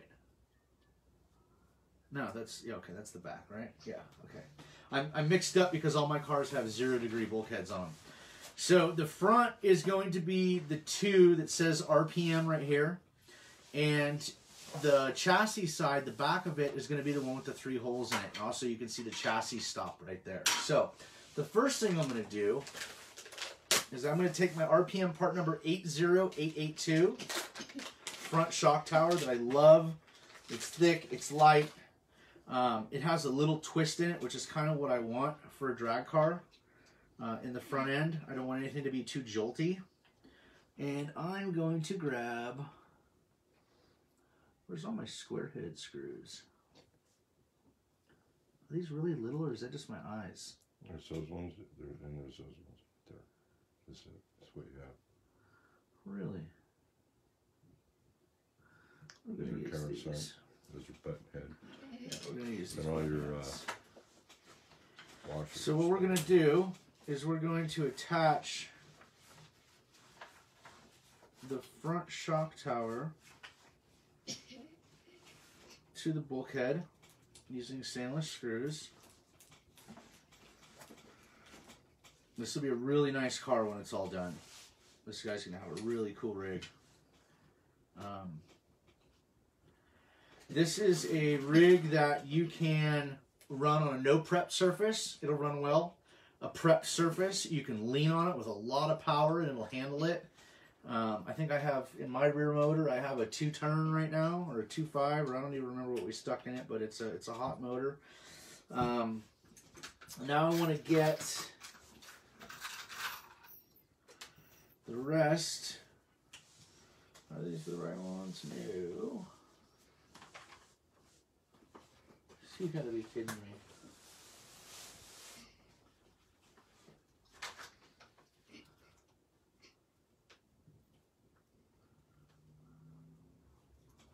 Didn't come with them.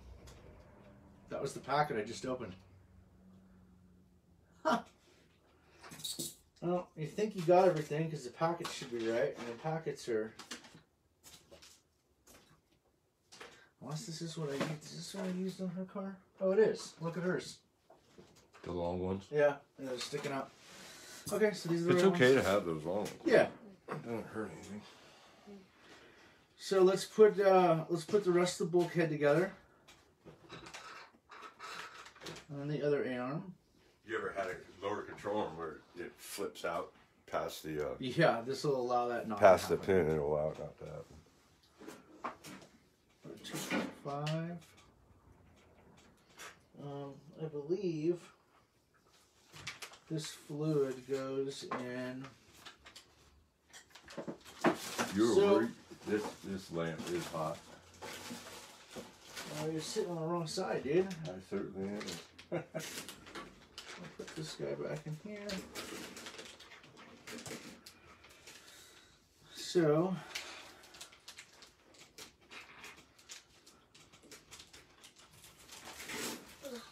remember again on the A-arms, tight, and then back off a little bit. Tight, and then back off a little bit. And then we have the whole front end, other than all the outside stuff.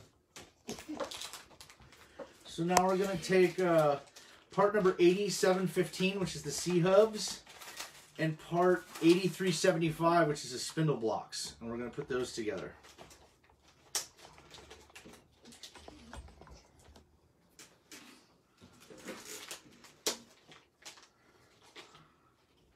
Save all his RPM stickers for him. And these are on a tree. So I'm going to go back and I'm going to deburr these. Now again, with these, the last couple times that I've had these, the backside's been hitting the A-arm. So when it goes down, it hits the corner of it and it doesn't allow it to go down all the way. Emma, are you okay? Do you need to go clear your throat somewhere else? I'm fine. I'm fine. Oh wow, these kids. So again, now these two for the upright and the outer A-arm kingpin to the C-hub are very similar, except for one. Let's see if I can show this. One is a little bit longer than the other one. So the short one is actually going to go to the C-hub. The C-hub is always going to have the RPM logo front. It's always going to have the flat side towards the front.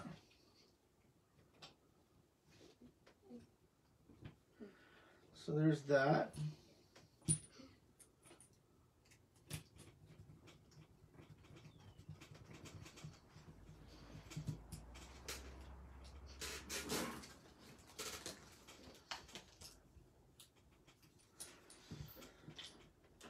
And we're going to do the other short one, which is this guy.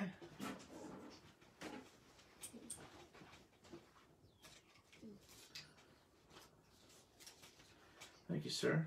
Mm-hmm.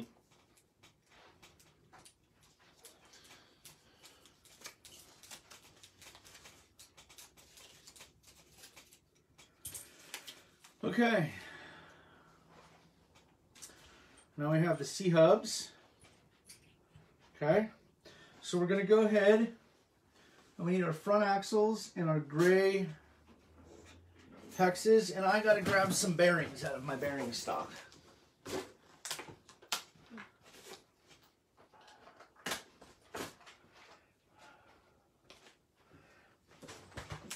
So, let me find these ones. 4 brand new ones. I thought these axles normally came with some washers in the package. I think they used to. I think you're right. Those axle numbers. Let's see that.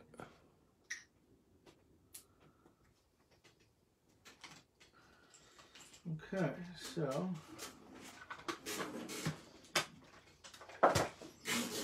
now we're going to put our spindle blocks on with the longer small ones. Actually, you know, before we do that, let's take, again, on a Traxxas axle front or rear, one of those Traxxas shims, the Teflon shims, and we're going to slide that right over the end of the axle. We're going to put that right to the back. You know you're going through the back because that's the way the ear's coming through. Okay. And then, where's my hexes at? Yeah, that has all the rest of everything I need. So again, other axle, Teflon shim, in through the back. Then we're going to throw a pin in it. And what you're going to do is you're going to put the pin in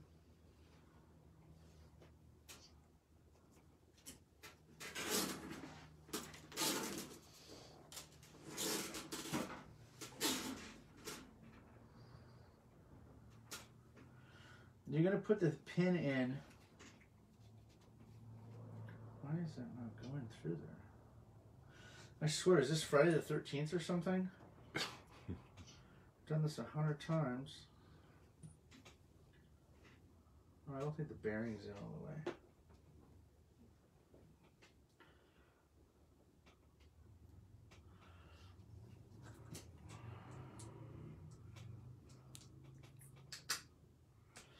Okay, you want to put it halfway through, just like that, so it's sticking out even on both sides.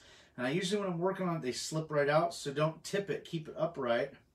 Then look at your groove in your gray. The gray front hexes go in the front, the shorter black ones, or the thinner black ones, go in the rear. And we're going to line that groove up with the pin. We're going to drop it on there, and then we're going to give it, hear that snap? It can't come off now. So I don't know why that's bound up like that. Feel that. That's odd. This one's the same way. Huh. You got too thick of a shim in there. They're all the same. Yeah, you gotta have a thinner one. There has to be a thinner one around. Grab a little in the bottom drawer. There's a little orange flathead screwdriver. And you can pop that hex off. So...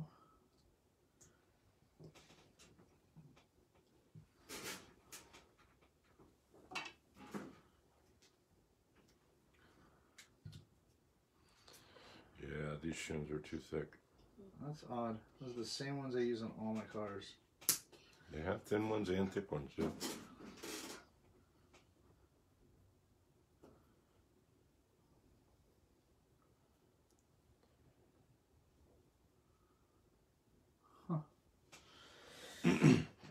I think there's a difference between these RPM. There must be. Because I usually use the aluminum ones, but that's on the RCR chassis. They go a little deeper. The bearing goes a little deeper. These stick out a little bit more, so you just need a thinner shim. And they do make them. They have 2 different sizes, I've noticed. A lot of times you got to remember to try to move them because they might get stuck together.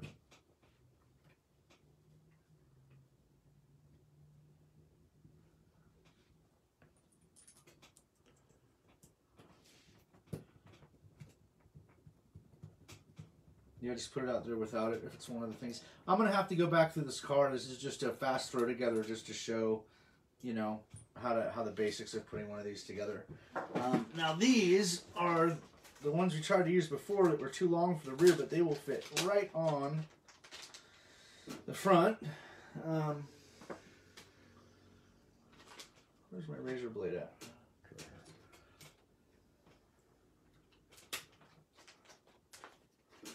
I'll drop these guys all out.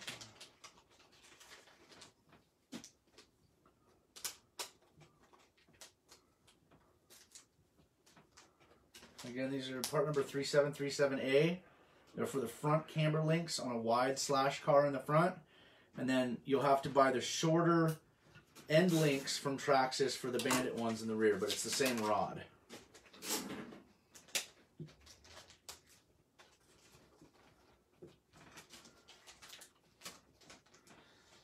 If you do me so favors, one of the purple drivers, I need the smaller Phillips.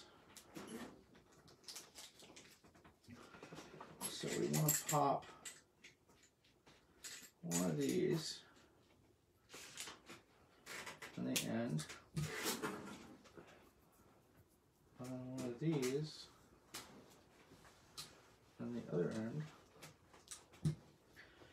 And then remember, when you're putting tie rods together, you want to keep all the little lines that tell you which way they make it grow and make it shrink, all pointing the same way. So you see how this one might rotate towards the front to make it wider because the line is on the left. Well, if I put this other one on the other side with the line to the right, then it's just going to be opposite. So I want to make it easy to adjust so I can adjust it on the fly. So I'm going to turn it around the same way, which means that I need to put the ends in them because they're not the same in exactly opposite of each other.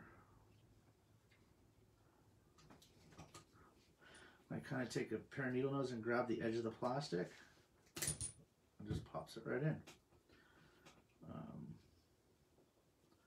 Same thing with these. I'm going to take the edge of the plastic and just pop it right in. So once I'm to that point, I'm going to, they messed these all up, didn't they?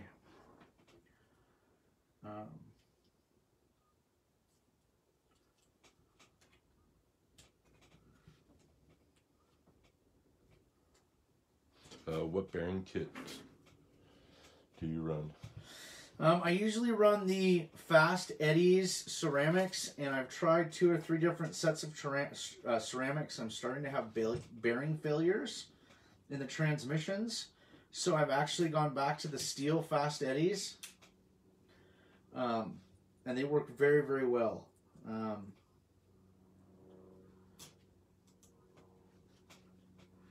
Everybody wants nice, smooth ceramic bearing. The first thing you gotta do is you gotta clean the bearings out, because you don't know how long that bearing's been sitting on the shelf. That grease can be 2 years old. You know what I'm saying?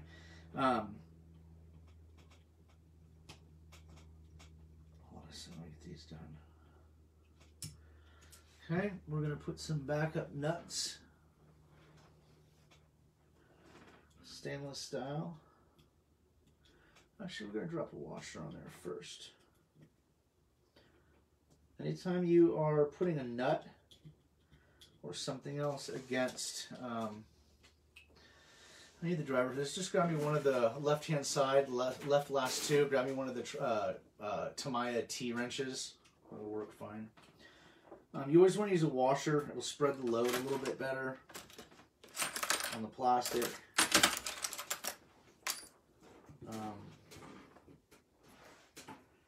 If I can get the nuts started without dropping it. What is your deal, Dan? I'm not even tired tonight. And of course the washer came off, so.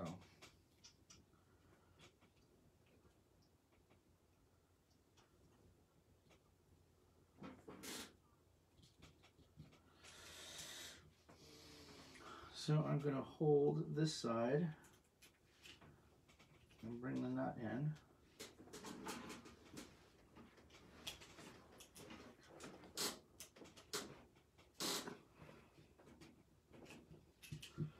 Okay, we're going to put the other one on, the other spindle block.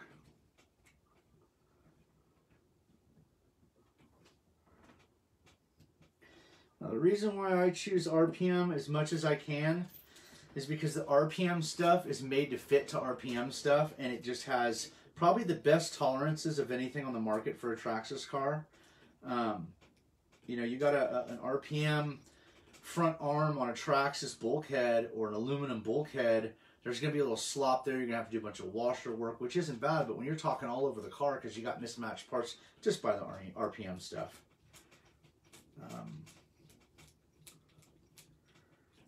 Okay, so we almost have a complete front end.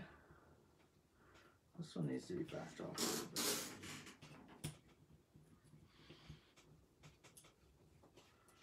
This one too.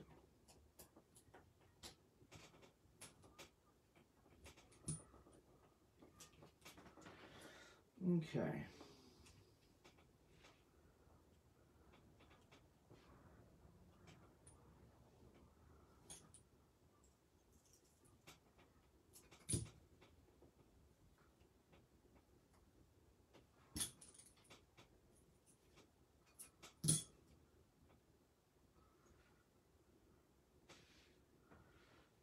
Oh, that's why.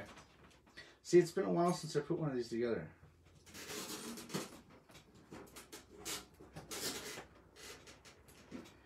Forgot that this goes in through the bottom. Because if you don't go through in the bottom, the head of the bolt or the head of the kingpin is on the top, and you can't get the top one in. So I was right with the before I turned the tie rod end around. I was just wrong on these. So yeah, see how nice and free that is now. Okay. It's been a while, bear with me. It's better to catch something like that than not know why your car's steering isn't returning, or, you know what I'm saying, or why your camber links don't fit on the car right.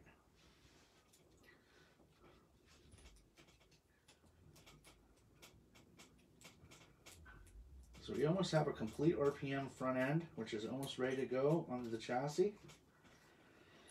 Okay, so let's turn this back over to where I had it, because I knew I was right. Okay. A little bit more. I want something that's going to stick. You can almost put it there. No, that's not quite long enough. Let's get the next one up. That was the same one. The next one up from there. These ones. The reason why is I wanted to go through the tie rod, through the spindle, and then grab a nut.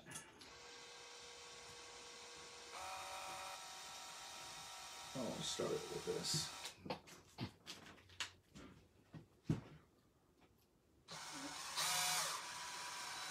Okay. Now we're going to bring the other one over. I love her little laugh. It's going to be awesome to get out of this place. You know, I moved in here almost 9 years ago with my ex-wife. So right off the bat, the place has got bad juju, you know. But no, but really, I mean, the place is just falling apart, and I just need a fresh start. So, okay, well, so going into home ownership is. Are we done? No, not yet. So again, I'm backing it up with a washer.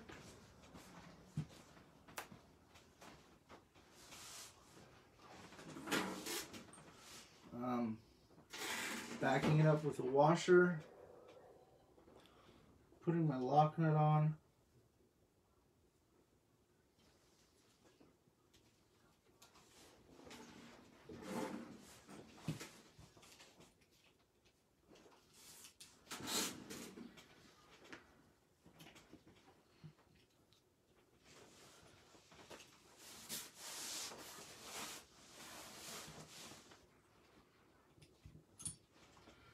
Nice. I got a nice front end.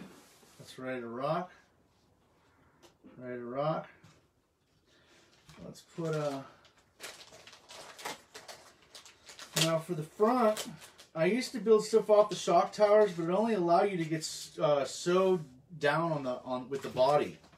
So what I've been doing is I've been using these RPM ones, but instead of running them like that for off-road, I've been flipping them like that and then drilling these out and putting my body mounts there. So let's show you how to do that real quick. I'm going to need the little square red drill bit case that's in there. Right there, little tiny red one, yep. I got some drill bits in here. I'm going to pick this one. There's a set of body mounts there if you could open those. And I'm going to come through here. And as you can see, there's holes there, but they're not drilled through. So what I'm doing is I'm just finishing the job for them. There's the blade.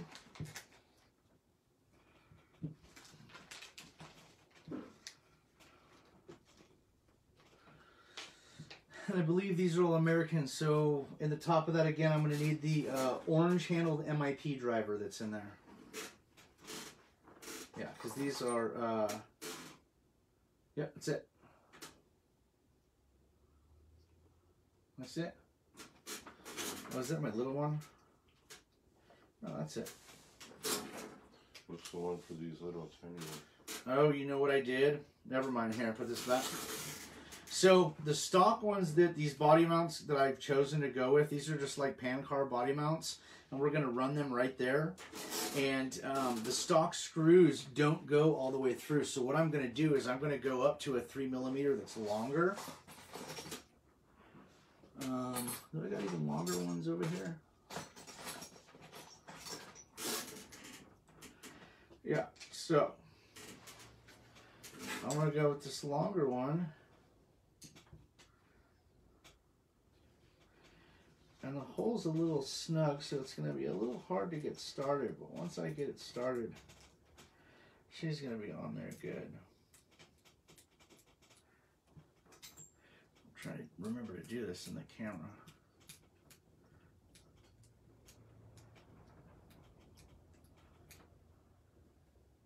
Now, right before you snug it, I want to make sure the holes for my body mounts are perfectly this way, or perpendicular with the front of the car. So that's pretty good right there. Pull it back just a little. Okay, and we'll grab another tall one. And we'll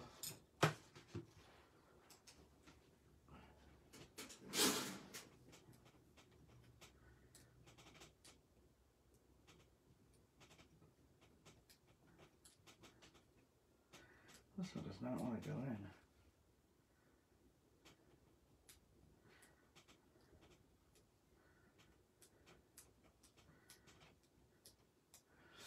I almost need a pair of pliers. My hands are a little sweaty and it's hard to hold on to them. Can you see that in the video? Mm-hmm. Yeah, they can see you're struggling.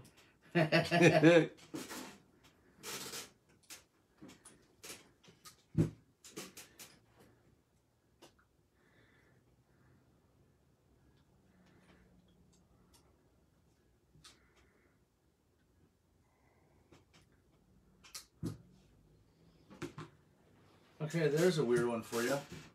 How's that possible? Rotate 180 degrees. I just did. You did? Yeah. It must be the hole in the mount. The hole's drilled crooked. Let me see it. That's got to be the hole in the mount. See no, look at the gap in the front. Yeah. It's It changed the hole angle. There. Now they're perfect. Okay, let me twist it back to where I need it.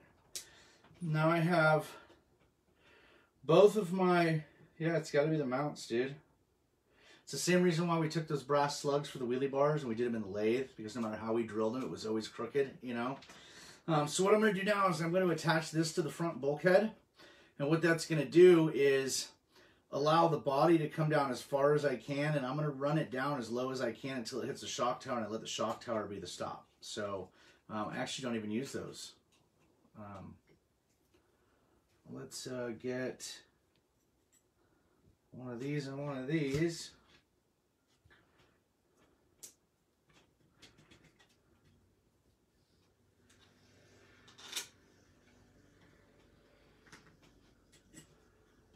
We're going to thread it into this guy.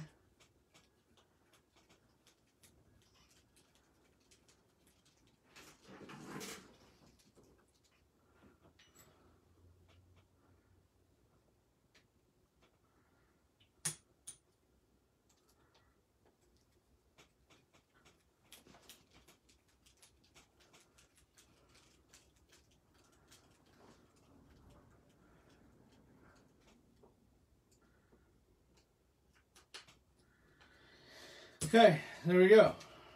Let's, I think it's time to add some shocks to this guy.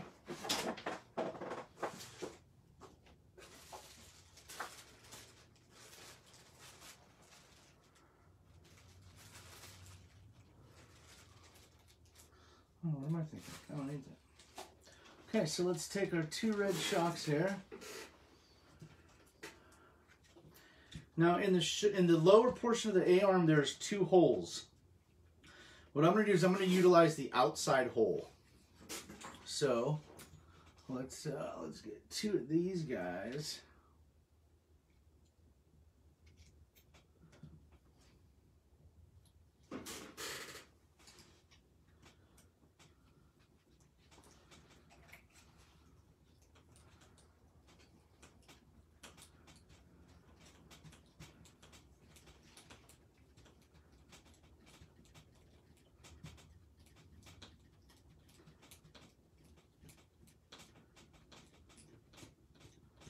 He's got nice stainless stuff everywhere, so the car is strong. It's full RPM.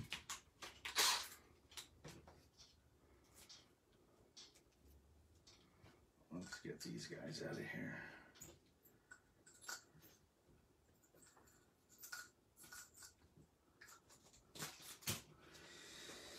Okay, other shock. This was one of these.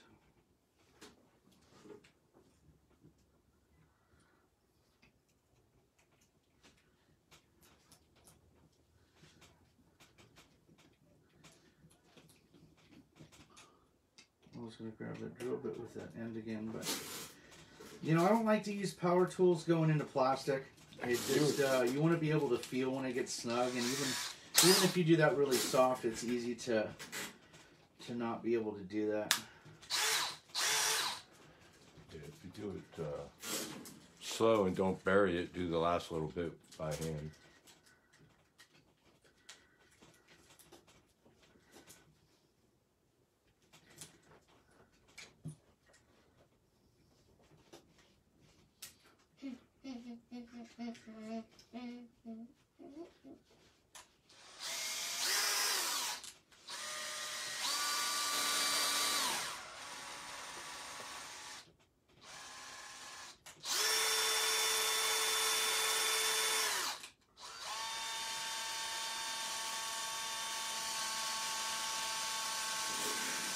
What is it doing?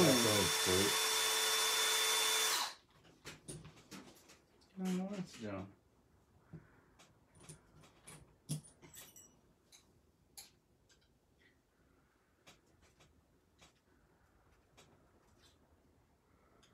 Oh, that's odd. Like a little factory burr in it.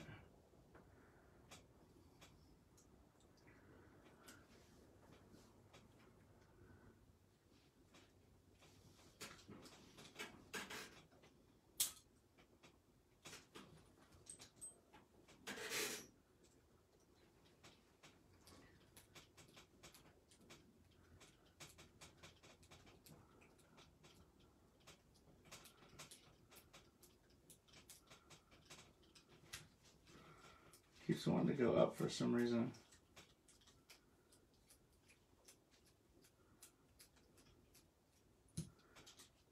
Well, let's look at that in a minute. We are going to put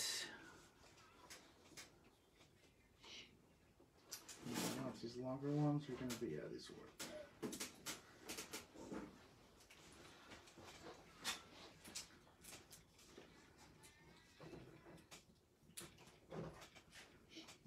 My daughter's over here listening to John Fogerty. Yeah, I think it's going to sit right about right. Alright, let's figure out what's going on here. That is odd.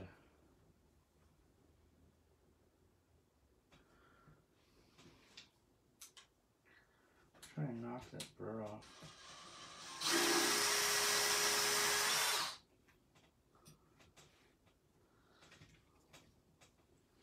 I'll try the screw in there first before the I grabbed the wrong one. That's not a half bad idea there, Rich.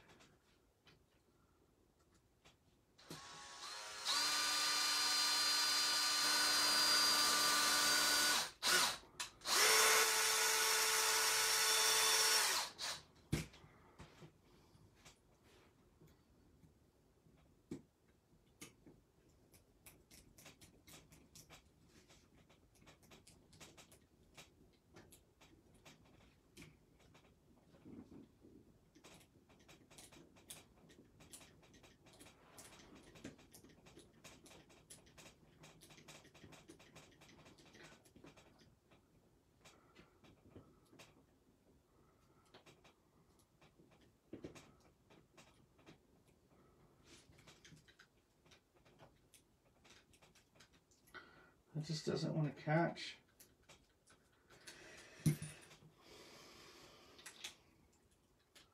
So, I know it needs to be done, but we're going to move on with the car. You want me to start looking at that? You can mount the rear onto the chassis. Yeah. I think we're going to have to, I think what happened was it went in and the hole wasn't drilled perfect. And it went in and caught perfectly straight across from it and took a burr of that and put it down, and now I can't go in all the way. So, probably take a smaller drill bit and clean it out. Yeah, there you go. All right. So let's start with the back. Let's start putting this guy on. Here's our rear assembly. As you can see, you have six mounting holes under here. You have 2 3s and 4 5 mils. Which are these in the back of the chassis.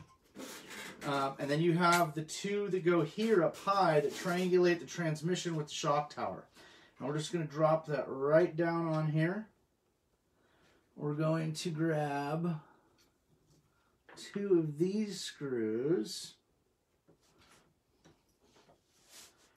Now we're going to put these on here, but we're just going to start them to get them aligned, okay? You know, in building a car, especially one for a video so fast, you're always going to come into snags, but rather than hurt anything, we're just going to keep moving on when we do catch a snag. And I'll correct this stuff the right way when I go back to the car. So,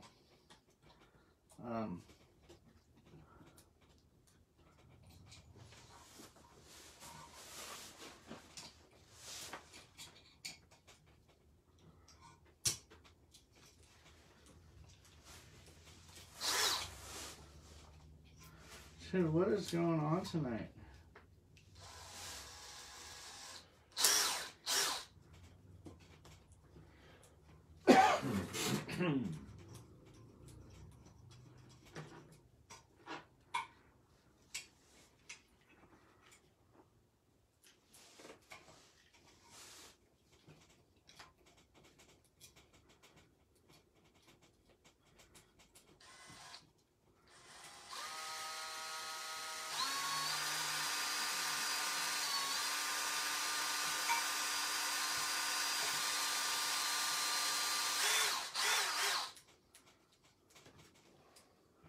Like I said, I'm just getting everything started right now.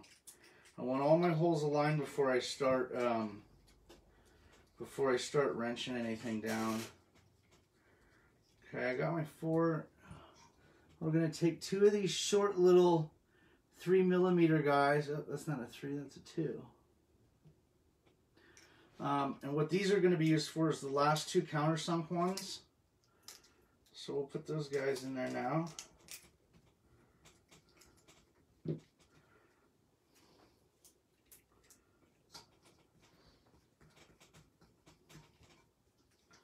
And now I'm going to start tightening stuff up. Every bolt is in it.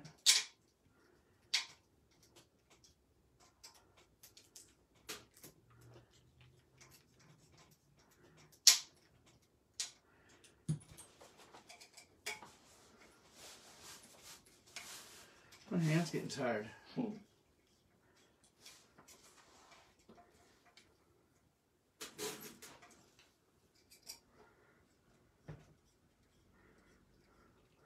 gonna have to switch arms.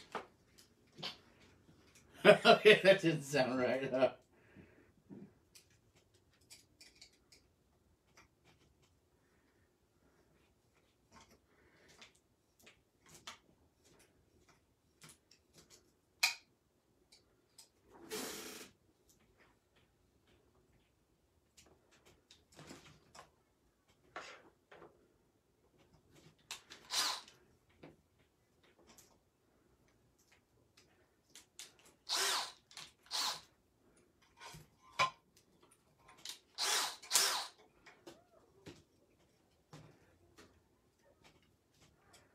There's got beautiful stainless hardware in the bottom of this brand new carbon fiber Jake's chassis. We're all bolted in now.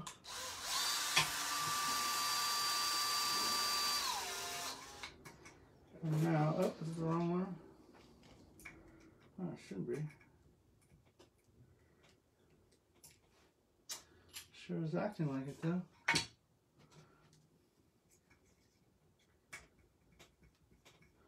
I'm going to snug the two up at the top here.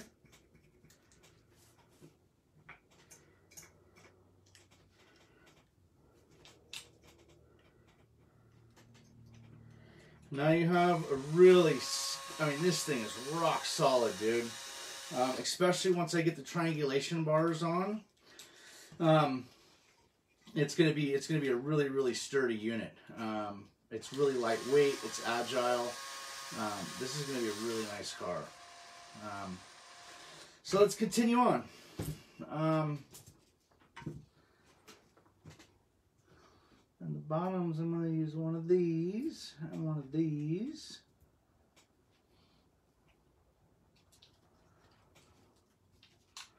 The Ultra Shocks do not come with the ends. I don't know why, but they don't. So remember to pick yourself up some ends.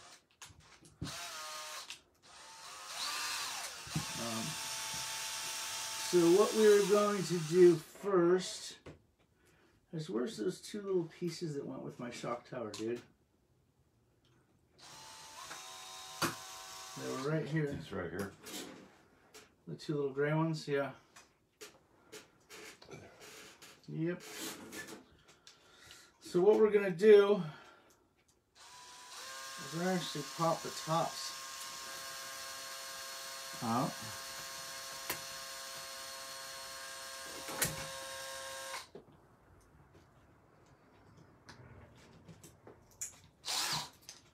Here's the other top.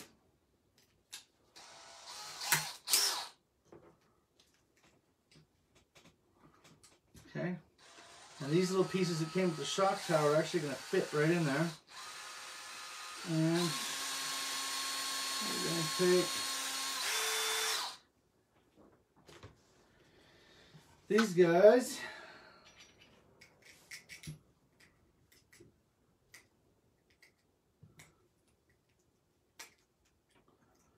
I'm going to go in the outside shock holes. Give them a little snug. As you can see, the shock still moves around in there nice and easy.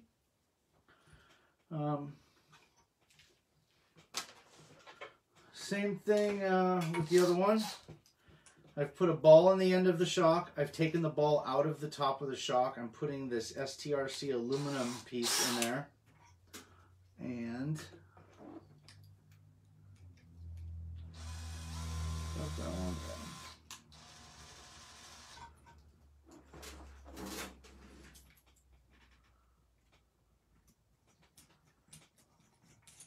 What?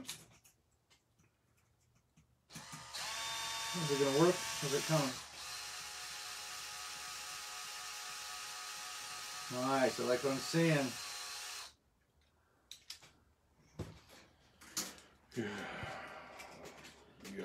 You might have to replace this arm, dude. I mean, it's not going to come out of there. It's good. Just think that deformity in that hole is not what I would suggest putting in there. Okay. We'll change it out. Yeah, we'll change the arm out then. Okay, so I'm going to get into my spacers now. And I know that I need that spacer and that spacer, which are 3 mil.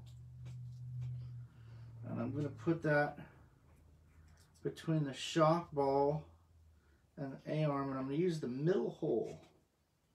Seems to be the hole of champions, and I got the wrong screw in this thing, don't I? Yep, it's too long. So this is the kind of little stuff that can make a build take long. But man, you really want to slow yourself down and make sure that you get the right lengths of stuff. And the reason why I said that one was too long is because the hole in the A-arm is only so deep.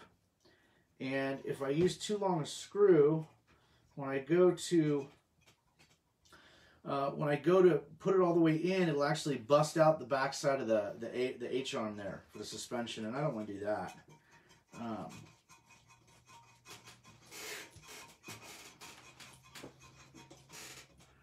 So there's that one, and let me get one more of these.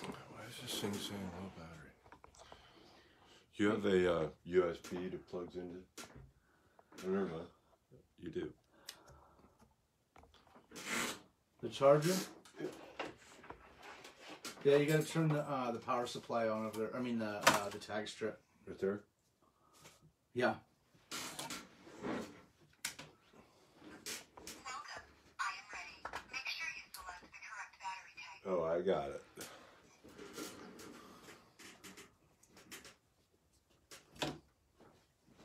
Oh, I got you correct battery type, lady.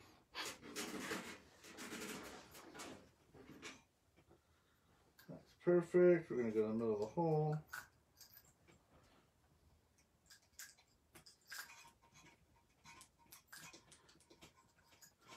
Now the reason why I know what spacers to use and stuff and how to set one of these up is because, like I said, I've built a bunch of them. This is some of the stuff that I do remember.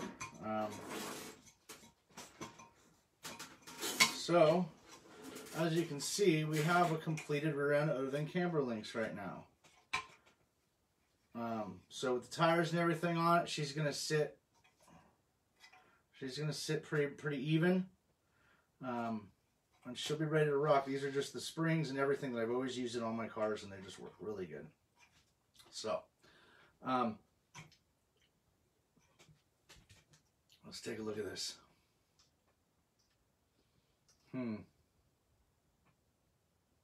Oh, I see it's going into that block right there. It's just the angle that it was built or done when it was manufactured. Let me try one more thing here.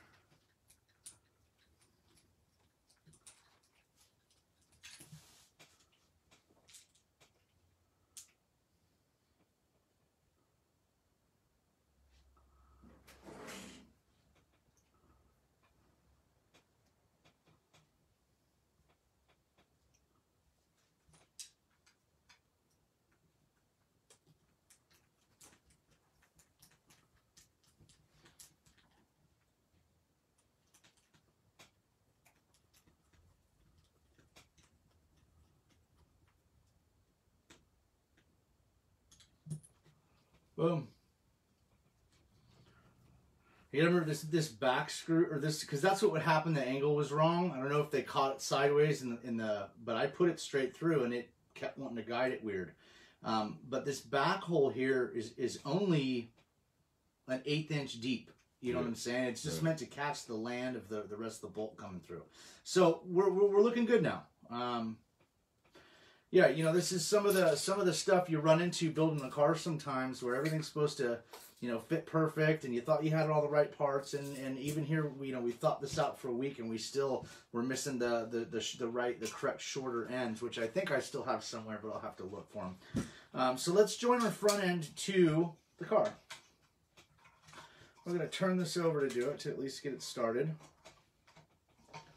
And I'm going to take these guys, and I'm going to start with the middle one. Rich has done this a bunch. This is the same formula that Rich runs in his cars, correct? Yeah, one of them.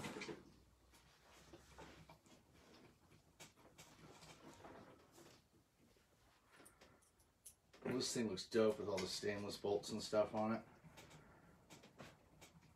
I don't recommend aluminum for drag racing in many places unless you want them to shear apart, because that's what they do, they shear.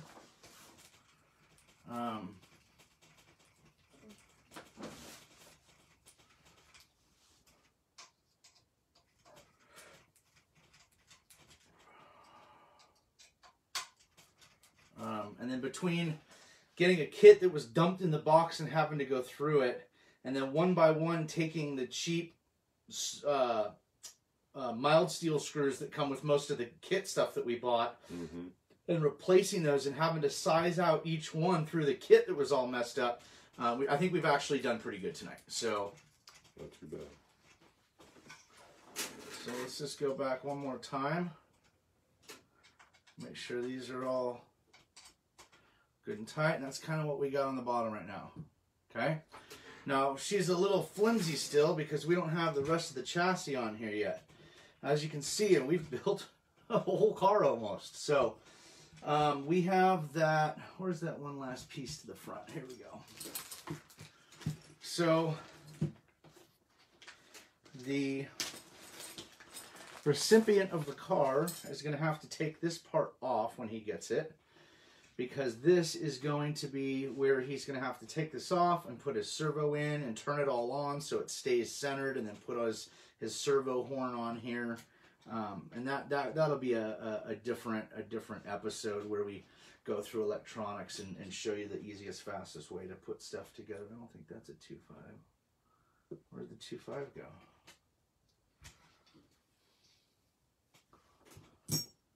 Oh, it's over here. So we're going to start these guys. Well, and this is Jake's 1.0 chassis. The 2.0 chassis is going to be even sicker, but the 1.0 even is a really nice chassis. I believe this is what Hunter runs. It's what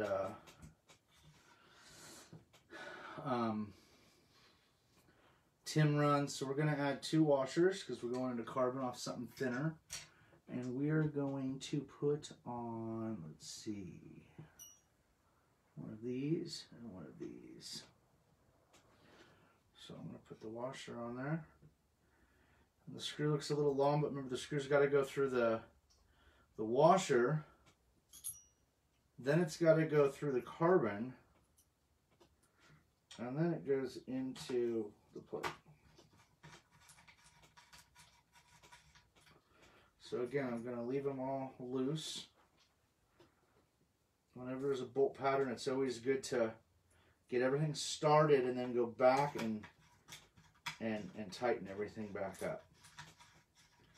Okay, so I got all 4 screws started.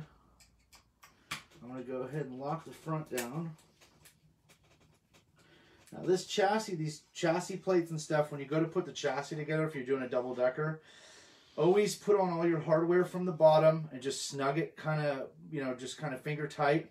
And then come back on top, and with the chassis on a perfect surface, like I did mine on a piece of a slab of granite that's been decked down. And that way, it's just like when I was doing real Mustangs, people go, "Hey, can't you use the 2-post lift and lift the car up and put subframe connectors on it?" I say, no, it's got to be on an exhaust lift because it's got to be on its own weight on the tires. And the reason being is the same thing with the way you put this chassis together. Is if a 2-post lift picks up a Mustang and tweaks it or bends it at all, and I put subframe connectors on it, I've just welded that car into a tweak. So same thing when you're doing these. You want to do this on a nice flat surface. You want to constantly press down on it, make sure everything's nice and square. And that's pretty much what was done before the show. Which maybe I should have showed, but I'm telling you now.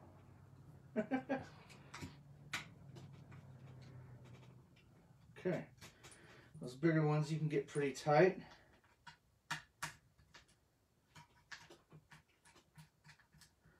Oh, they're too long.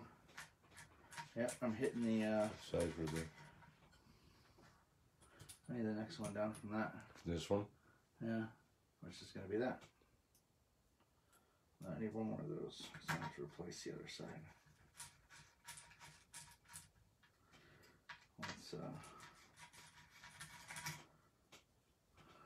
like I said, I already have the right screws here, but we're replacing it all with stainless.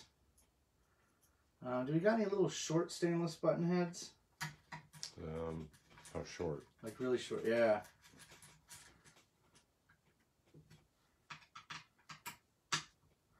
We got 4 of those.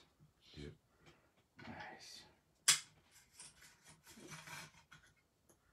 We're gonna replace everything on this chassis with stainless.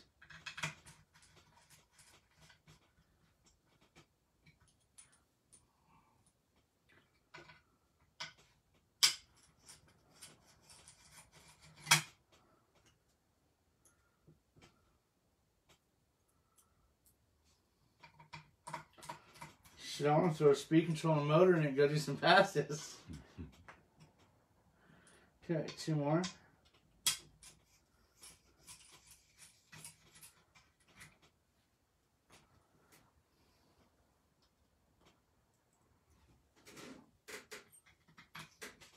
All that stuff can go in here, the stuff we're not using.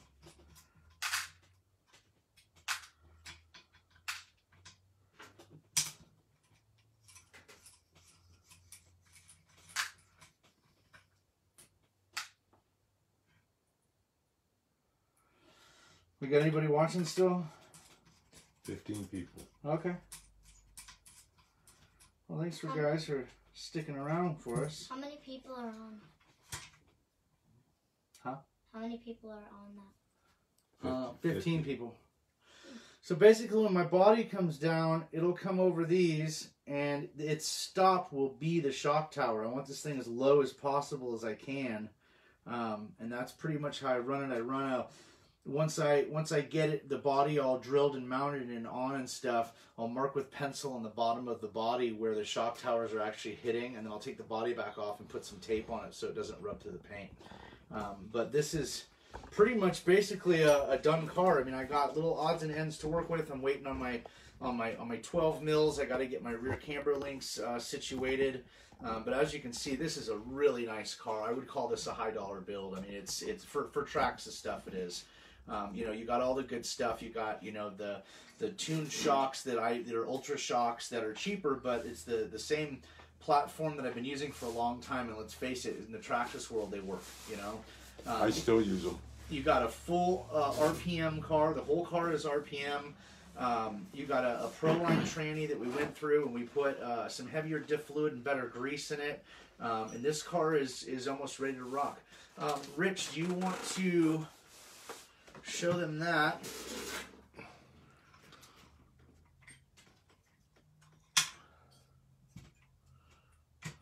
So those are Traxxas wheelie bar wheels.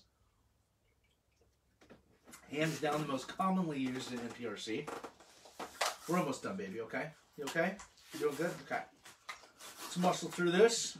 We don't need any of this stuff. We don't need any of this. Let's do a little cleanup. I've noticed that, and I don't know why, Rich, but whether you buy a Lunsford titanium kingpin set or a Traxxas kingpin set or a STRC kingpin set with the nuts on the ends, there's always 2 kingpins missing in the bag. Yeah. So you got your outers. There's 1, 2 inners, 3, 4, 5, 6, 7, 8, 9, 10 kingpins in the thing, and no matter what kit you buy, it only comes with 8. So I don't know what their reasoning is behind that. I don't know if other people have noticed that too. Maybe most guys that have only built, you know, 1 or 2 cars when they're on their first car haven't noticed that yet. Yeah. But so let's set the car aside for a minute. I want to talk for a minute about Jake's Performance Hobbies in Roanoke Park. Tuesday through Saturday, 707-586-3375. These are his solid bars. He also makes one where the corner is missing and it comes up at an angle like this for his shocked bars, and he actually has a ball bearing for the bottom pivot point that is that is pressed into the, or that you press into the carbon fiber, that makes a really, just probably the smoothest one I've ever felt, but they're really nice bars. If you guys are looking for some good bars, some racy bars, something that's put together right, contact Jake. Now, for the most part, most bars, I've noticed, people are putting these together like this, okay? And they just put the nut on the back side and they leave this open. That's how, if you hit something, you're going to break that corner off. So what I do is I use... I thought these wheels used to come with the spacers. I got them right here. Jake gives you them. Jake gives you that stuff in the bag. Okay. So what I'm going to do is I'm going to put this guy, now in the Jake's bars, there's two holes for the wheels. There's an upper and a lower. We're going to use the upper. I'm going to put this guy in between the bar. And I'm going to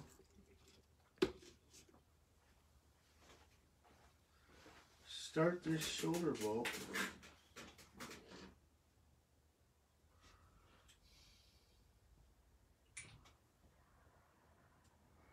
No, there we go. Oh, that's right, it's a 2.5.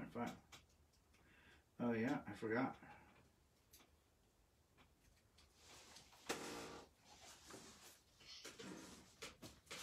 So let's re-put that on.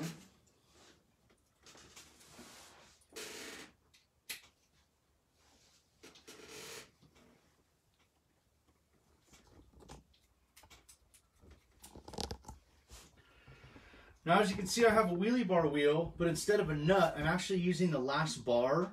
And what that's going to do is, instead of no bar being there and this being the first bar and these hanging out in the wind, if you do smack something, chances are it's not going to hurt the bar as much as if you had it open. And most people are like, well, you know, the people that like to play devil's advocate, they're like, well, now that it's connected, maybe you're going to break both sides. Well, if you're going to hit something that hard anyway, then you're probably going to break it anyway. But what I've found, strength-wise, is always using a bar in between the wheels is always a stronger assembly. So we're going to take this other one that my comrade here...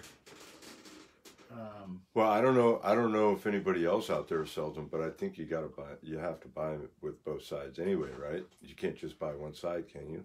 The wheelie bars? Yeah, so if you break one side, you still have to buy a set anyway. So what I always do, and I know it sounds a little pricey, is I always buy 2 of every wheelie bar.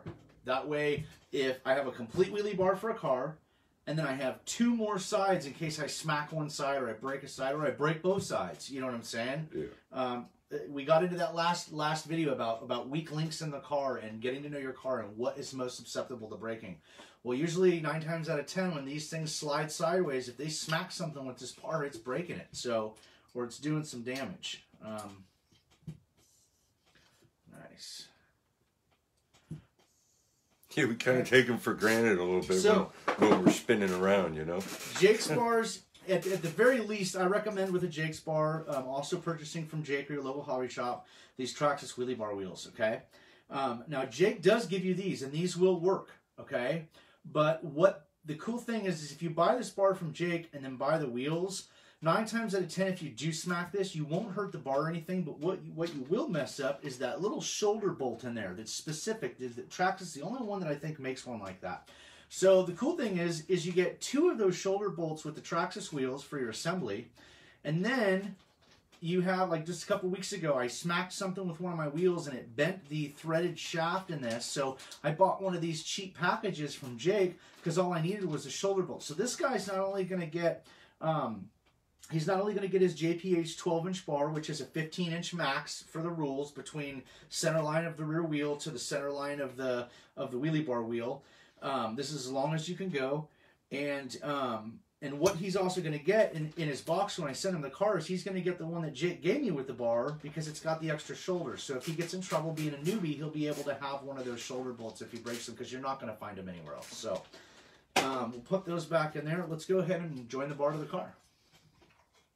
So what we're going to do, I'm going to set this chassis on something. I'm going to need these. All my wrenches are getting out of control. And we're going to put the slots at the top, so that way this is a hinge and it slots like that, so you can adjust the bar. So what I'm going to do is I'm going to put the bar over there like that, and on the bottom,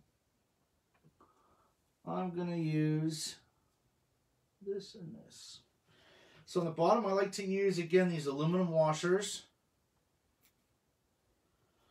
And let me start this one.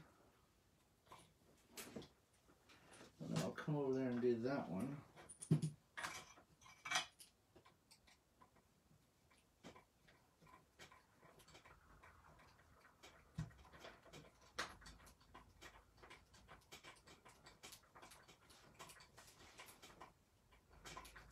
I'm going to tighten it, and then I'm going to back it off so that the thing can still move up and down, okay? Then I'm going to take my other screw,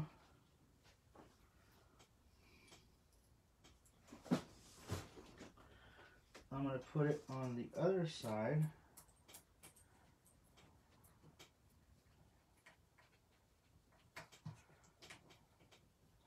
Okay, this is weird, it's backward and upside down.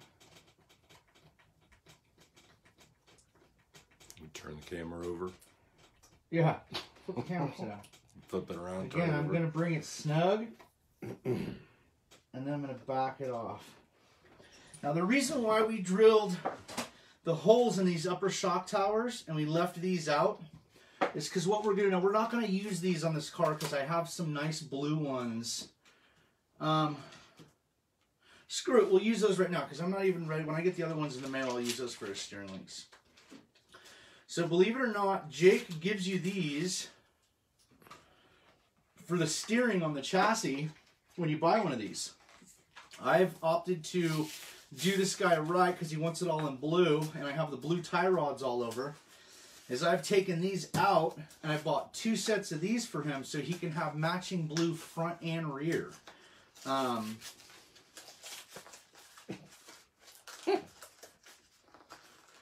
Trouble there? Yeah, it's getting the better of me.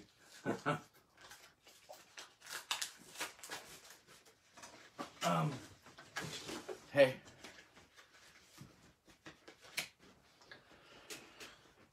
I want to show the part number on that too for everybody so everybody can see. Now these are the same that'll work on the JPH bar, are the perfect length that you need for Traxxas rear triangulation bars to stiffen up the back end.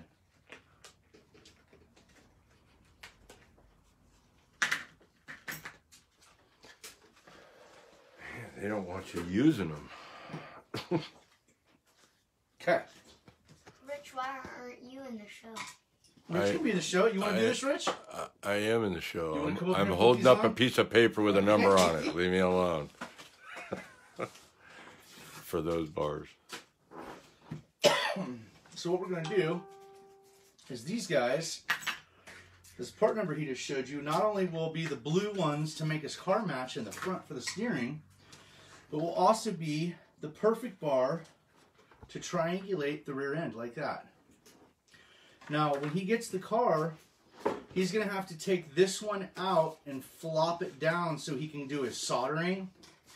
And then usually this one's on here, and if you ever have to change the spur gear, then you're going to have to take it off too because it's going to be covering the spur gear. So the first thing I'm going to do is I'm going to flip this thing upside down. And I need these ones.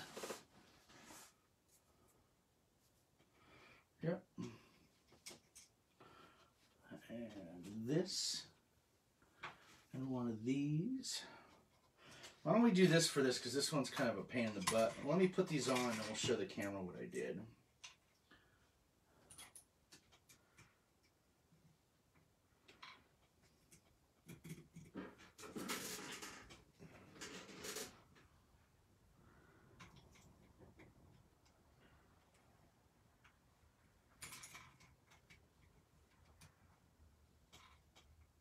No, I need those small pliers. The little tiny ones I got. Those little, yeah. These are a little bit more low profile to get in there.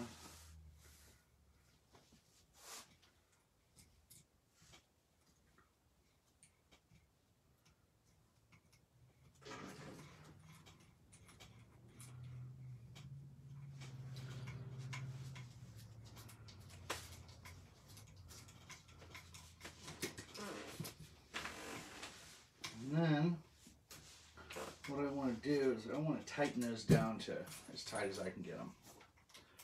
Okay, so what I've done is I bolted a tie rod to that hole we drilled. And this tie rod is going to line up perfect with that bolt for the wheelie bar wheel. And now what that's going to do is if you were just to bolt this to back here, this plastic piece of the transmission is really, really flimsy and is inconsistent and is really susceptible to breaking apart upon impacts. And you don't want to break your tranny mount. You'd rather have it all be a lot stronger. So this was something that I invented pretty much and came up with for the Traxxas cars probably 3 years ago. And people were like, what are those for? And then I told them, they're like, yo, that makes sense. So I don't think I've ever seen a Traxxas bar without them, you know? And it feels good being a pioneer in this sport where there's little things like that all over one of these cars that still ring true today, you know? Part of the innovation. Let's see here. That's the one. We're going to put her in. We're going to flip her back over.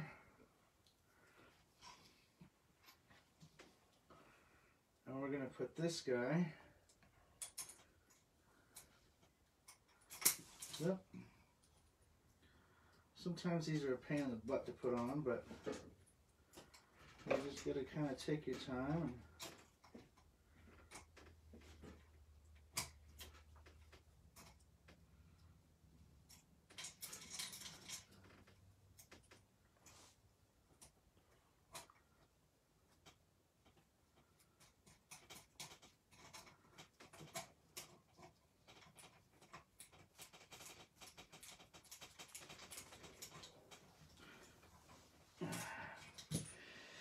okay, so now we have both of our triangulation tie rods.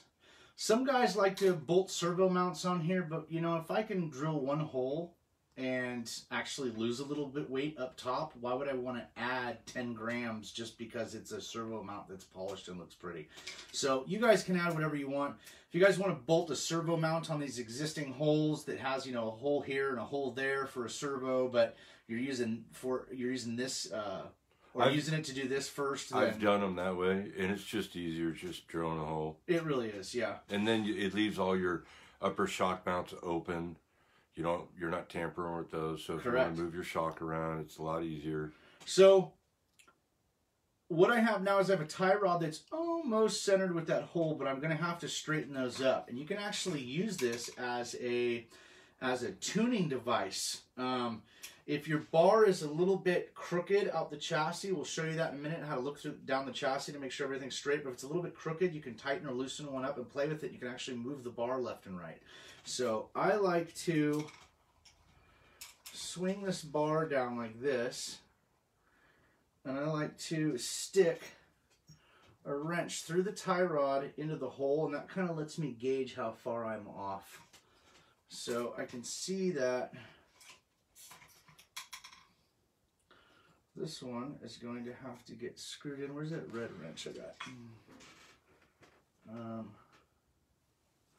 This one's going to have to get screwed in. I'll try 1.5 turns and try that again. I think it wants a little bit more.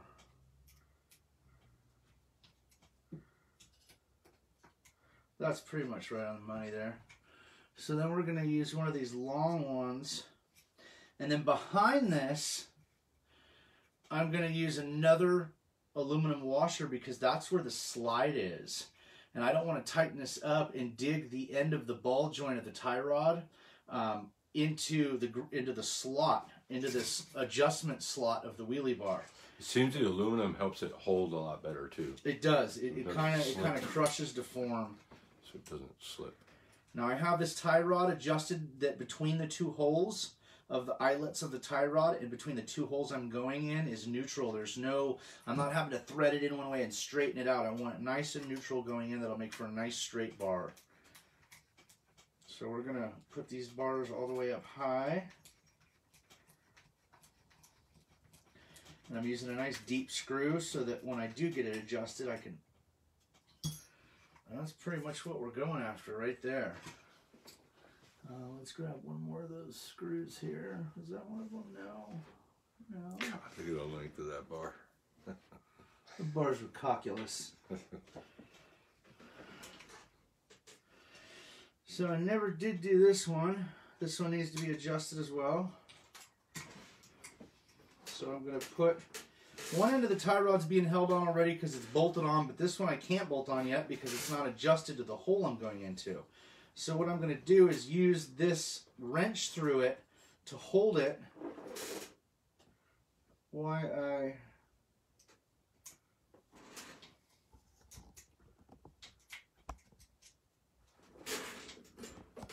oh, and that's the wrong way. There we go.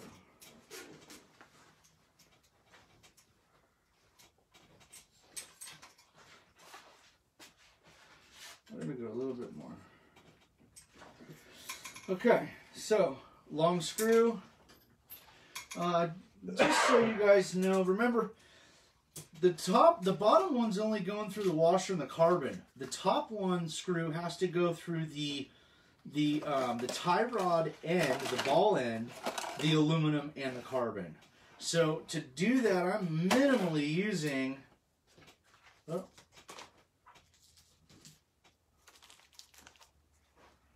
I'm using a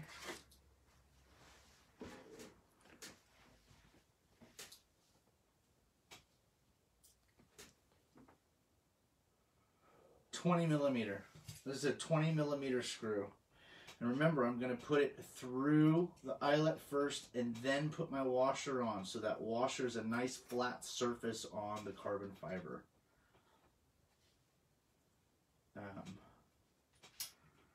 And it feels going in like it's good and neutral. So I'm going to go ahead and drive her home to where she lives at. Go in the hole, screw. It's where you live. Just going to snug it down. As you can see, that is an extremely sturdy structure that we've made there. This guy's got just a dope ride now.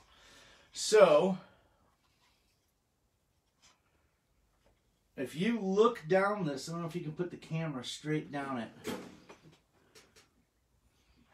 But what I do is I usually look from the front back, and I can catch one of the lines with my eye of the chassis and then correlate it to the wheelie bar, and I can see that this wheelie bar is not shooting out one side. And the reason why that is so freaking important is because when you launch this car and boom, it hits that bar, if this bar is tweaked or the wheels are turned or whatever, this is going to steer the car. So you want to make sure that this assembly right from the get-go is good and straight. And this thing looks, except for, is that just a tire? Yeah. This thing looks like it's just money. It just looks like money right now. Maybe a little bit. Okay. It's really important when you're running one of these cars to look down the back of it like this before you run it and make sure your bar is straight. Now, if the car, I've talked about this before, if the car is almost straight and it's just barely going one way and you do another rip and it's the same thing. Remember, if it's going left, then I want to give it more right bar, because what's happening is it's squatting too hard on the right and going left, or it's squatting too hard on the left and going right. So if I give it just a little right bar, it'll actually straighten the car. That's for that fine adjustment. When the car's 99%, you can actually use a little bit of bar tweak to make it perfect. On my mid-motor cars, I don't believe that's it. You get the suspension adjusted just right and everything's neutral with the bar. And I would suggest anybody going out for the first time with their car to turn down the power and get the chassis tuned in right first before you start adding a lot of power. But I always start with the wheelie bar perfectly flat in the back and up all the way. And then I do a hit. And if the front wheels, if it hit nice and straight and the front wheels come up off the ground, then come back and loosen these two top and bring it down just a little bit and do it again. And you want to do it and do it and do it until your front wheels just touch the ground and you regain steering when it does pop up. So that's pretty much how we go about adjusting the wheelie bar. And you just make notes of all the stuff, or mental notes, or whatever it is you do. So as you can see, this car, other than a couple little things that it still needs, I need to do the steering rods and the Kimbrew Servo Saver. Jake also gives you one of these with this chassis, which is Kimbrew's awesome. They make great products. But other than that, and the tie rods, and then the rear camber links, getting the correct plastic pieces on the end of the blue tie rods we're going to be using. This car is almost ready to go the next step, which is having electronics put in it. And when you get to that point, and the only reason why I bring this car up, so this is my experimental car. It has nothing to do with my sponsors. It has, you probably won't ever see me racing it. When I want to use, no, I want to keep that car here. Whenever I want to just try something out, I use this car. And this car was actually made in all blue. And as you can see, other than this having Proline shocks, which is the first time I've ever tried these, this is other than being an RCRI chassis, which this car will probably go to a Jake's chassis too, because I want to support Jake, and this is just a great chassis. But as you can see, they're very similar. They have the same bulkheads and the same tranny and the same H-arms and the same bearing carriers, the same front bulkhead, the same pretty much everything. It's just a winning formula for a rear motor car. So, and that's what this gentleman's gonna have. Wait a little bit. So, as you can see, and I don't know how long this video is, I'm not watching.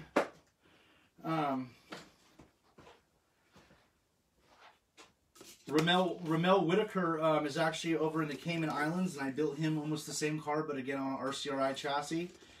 I believe there's other chassis out there for rear motor Traxxas build that work just every bit as good as an RCRI. RCRI is a great company. I think I like the Jake's chassis better, and this is probably going to be what ends up on all my cars eventually. Other than my Bullet. My Bullet will always be Bullet, obviously.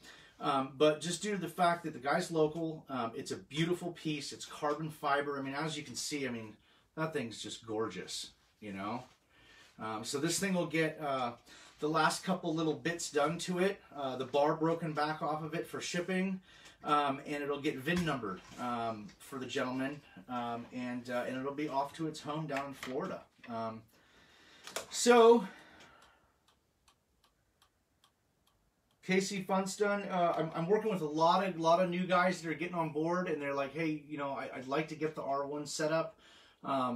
But, you know, can you help me out with it? So I'm helping like 25 different guys right now with their R1s. Looks like Casey just got himself an R1 Works ESC Digital 3 and a motor, 3.5.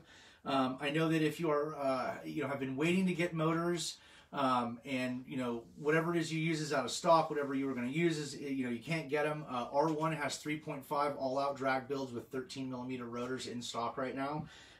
So that's a good thing that we've been able to get those back in stock. So, I do like the 0 degree bulkhead in a, well, I want to say that the 0 degree bulkhead works great in my Losi because of the geometry from the Losi to be able to do that with. The Traxxas stuff gets a little funky. Meaning that with 0 degrees, when I turn the wheel in that Traxxas car up there being a 0 bulkhead, this wheel, when it turns, it almost folds like this, like under. And I don't like that. I know it's scrubbing out some of the steering, which is kind of what we want to do. We don't want this to, you know, to be so darty all over the track. You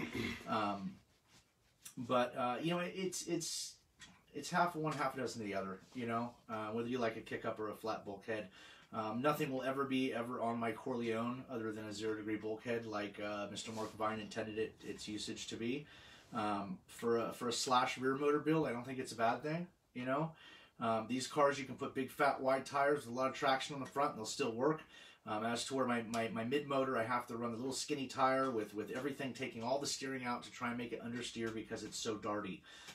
So Blaine says they're already sold out again. The one you built for me was at Jake's Performance Hobbies, and I love it. Thank you. I built quite a good fair share of these cars.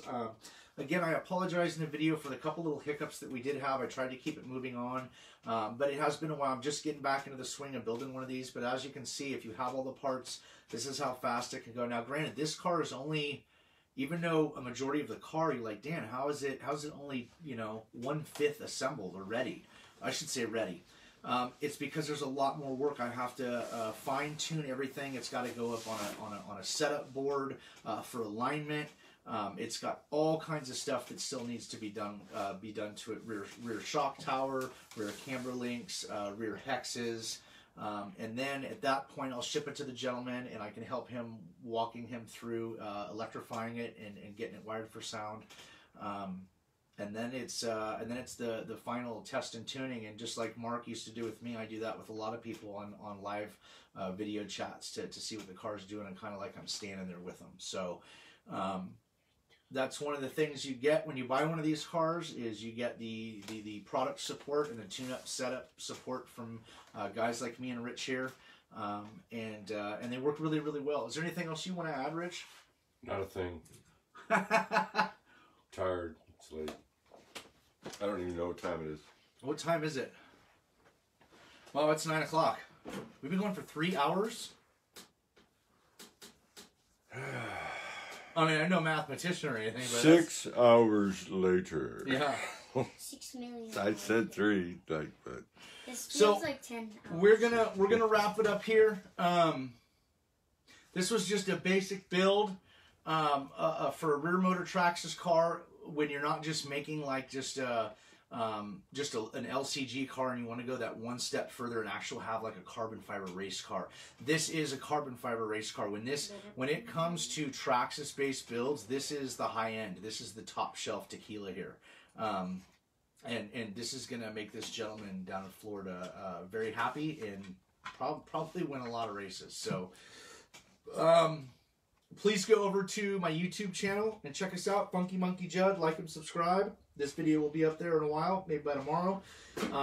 I enjoy doing this for you guys, and we have more stuff to come in the future here.